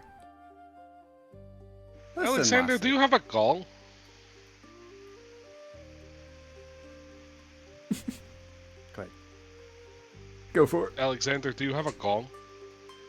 I feel like that might be part of your bureaucratic kit for some reason. Why would he have A a gong? Just carrying around a gong? What? Yeah, Have You you, seen know- the kind of things he carries around? I No. honestly wouldn't be surprised if you did just randomly have one. I'm so dumbfounded. I don't even know how to. No, I don't carry a gong. Why would I carry a gong? Well, no, I figure it might be part of some Chinese bureaucracy you had to learn. I know nothing about Chinese culture. Peter, perception check. Has the Jade Dragon finally taken the cigarette I've been offering it? No. I'm never passing these, by the way. However, the Jade Dragon, the top of its paw, does reach forward. It is cold and stony to the touch, as you confirm. They are made of jade. It presses against your shoulder like it's trying to let you know something, but you can't really discern what it's trying to tell you. I think somebody's in a well or something. Yeah, can Alexander tell? He's right there. Alexander, perception.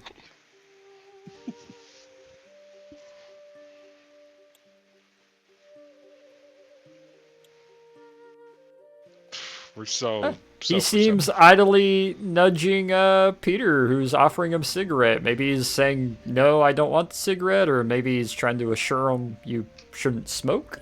I think he's trying to tell you somebody's in a well or something. Can As I well. pay more attention to him, or is that 6 going to prevent me from doing That so? 6 will prevent it, as we'll pan back over really quick to Rich, who's currently in a slight defensive pose, holding a bottle of booze in front of a asleep monk female who is getting ready to strike you again. What are you doing, Rich? Rich is grinning pretty widely at this point, and he's again using item interaction to put the bottle away for the second time, apparently. Oh, sorry. I and- thought you said cork. I didn't hear put it away. Oh, no, he already, worked it and is putting it away. Okay. Yeah, he's getting closer with, I was like, in closer proximity, forcing her to fight on the inside of her reach rather than at the actual extent of her reach. and he is going to take the dodge action again, All right. holding a bonus strike to a boop the nose. Okay. Not not like damaging, just to reach up and touch, just to go boop. Great, now he's flirting with her. She's not even awake. Unsurprisingly, while she seems to be accustomed to long reach strikes and swipes and kicks, closing that distance changes her pose as her hands go from tiger-like claws to curling her fingers in and tucking her thumbs to where the palms are now the only part, bringing them close to her chest and her side, and will then just give a hard, blatant double fist or double palm shove forward to try to hit you in the center of the chest. Okay. And with the dodge action, yeah, you will be able to sidestep and duck underneath it before reeling around to her side as she retracts back in and tries to go for a sort of turning elbow, which you will be able to reach up, dodge, and give a boop on the nose. Roll me a sleight of hand. All right.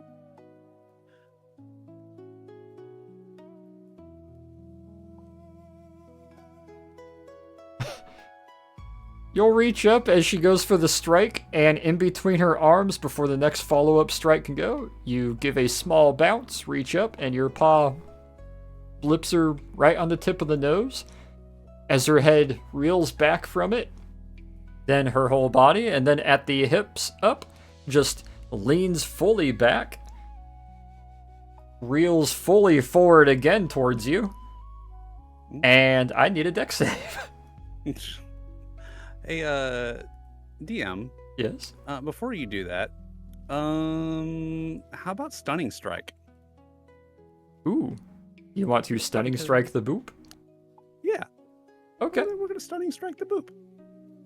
You boop and she reels back. Reels back forward. Give me a moment. Don't even need advantage on that one. Yeah. You will reel back forward. I need a dex save. Okay. Kickington. This is perplexing. Is this hostile or I don't? Rich No, I think has Tim's right. to- I think this is flirting at this point. Rich has to step back, and you see him do another dodge maneuver as she goes for the most flailing arm, all inertia behind her forehead. Just catapult maneuver forward to try to headbutt him, missing. And as she's going towards the ground, seems to use that motion to cock her left leg all the way out behind her and spins around. I need another dex save, Rich, as her left leg is now extended behind her and reeling around with that same momentum to try to clock you midsection. Okay. And we're just gonna add. Cool.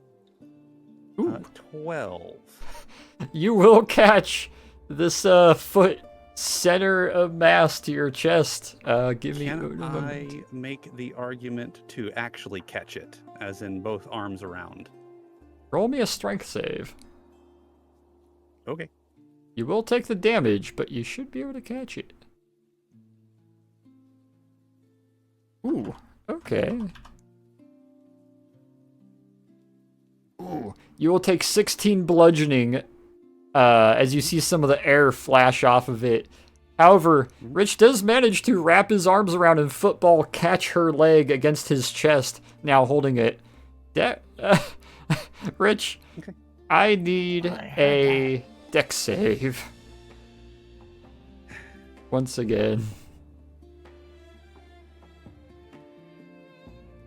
You will manage to hold on as that leg, now having bluntly stopped against you and caught it, you clutch your arms around it, and you will see Rich's paws leave the ground as she will pinwheel kick her left leg up with him, bringing it down towards the ground. However, Rich being Rich, brings his paws around and catches himself instead of landing square on his head from the pinwheel rotation. What would you like to do now that she is in a very odd position with her leg outwards? Am I still holding the leg? Yes, you are. Cool. I would like to wish I had cast some Know popcorn You, right now. and use her momentum to do exactly that. You're going to do what again? Use her momentum to throw her instead. Alright, which direction? Onto the grass. Like, we're not really trying to hurt her, but we're kind of getting a little bit fed up with it, but we're having fun. Roll me dex check.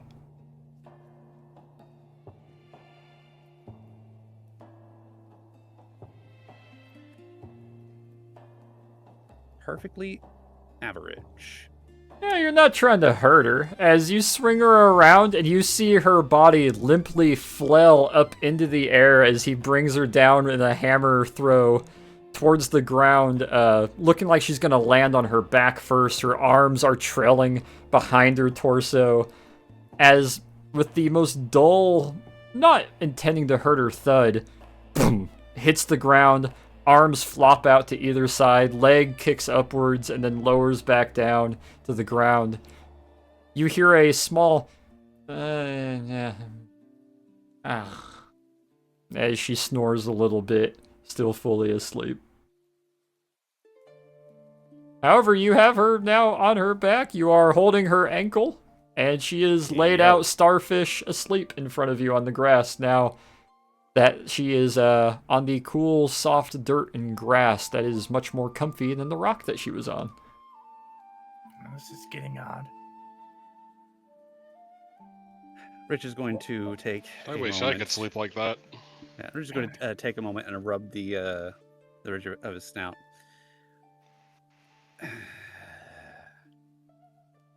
Well, father.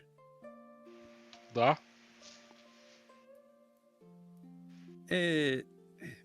Sorry, let me take one step back. Did she smiled at the smell of the booze? Is she the drunks? Why is he talking like that? Very possible. I'm asking DM. Very possible. Okay. Hey, father, would you mind sobering her up a little bit? As fun as a sparring match is, we have things that we need to do. I don't know, is she? Roll me medicine. Can't wait to fail this one. You were a doctor once. Hey! She is in fact inebriated, but also hyper sleepy, it seems. I'm not sure it's gonna help, but you know what? Sure. Peter casts his magic over her. And after a moment, she smacks her lips once, lets out a long breath, opens her eyes. Hey, Thorn, come over here. You speak Chinese. Oh, visitors. Hi. Visitors. Hi. She is speaking English. Hi, visitors. Oh, hi. Hi, Lassie. Why do you have my foot? No, I Well, as you can see, and he's going to kind of gesture to his chest where there is a suspiciously foot-shaped print there. You kind of put your foot onto me like that, so, you know, in the interest of not getting hit with it again. Please don't tell my boss. Please. Hey, don't tell my boss. I could be convinced to say nothing. A bottle of whatever you're drinking there, because that seems like the good stuff. Yeah, we can do that. Does he speak for all of you? Not when it comes to that. She quickly pulls her foot away, rolls onto her upper back, and then roly-poly rolls forward to her feet, standing up very stiffly, bringing her arms to her side, gives a bow to you, Rich, turns, gives a bow to Alexander, then to Peter, and then looks over to the two jade dragons that are looking very casually and just, aw, like almost affectionately towards Torn. She gives a bow to you, Torn. Pauses for a moment, analyzes Hachu and Nikos. Gives two very stunted, quick bows towards both of them. I apologize. Why are they looking at me like this now? They were growling. It was quite the show. I appreciate the impromptu sparring match. How long have you been here? A fair few minutes now. Right this way.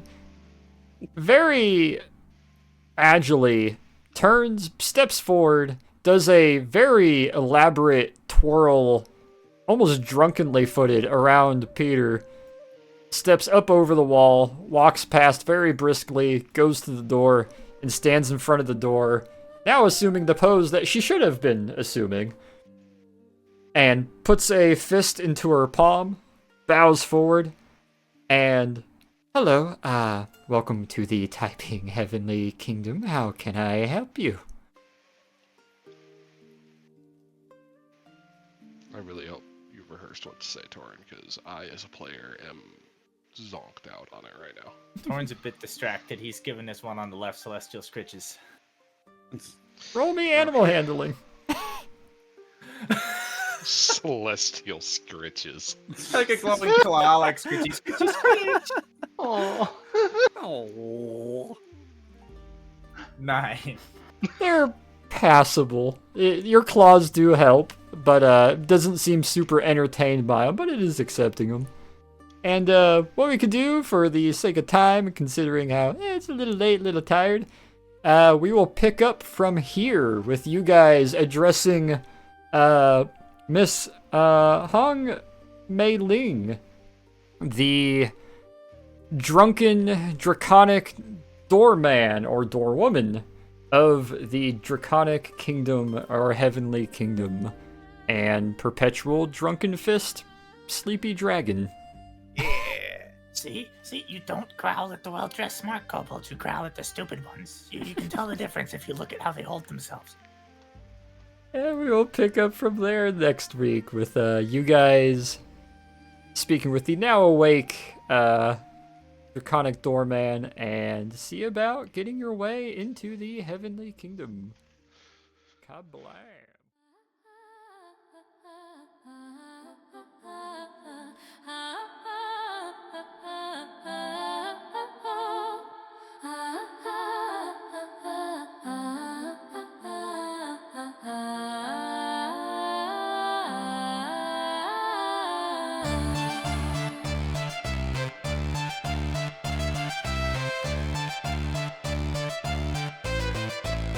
The albatross put down at the airstrip on a cold and gloomy day,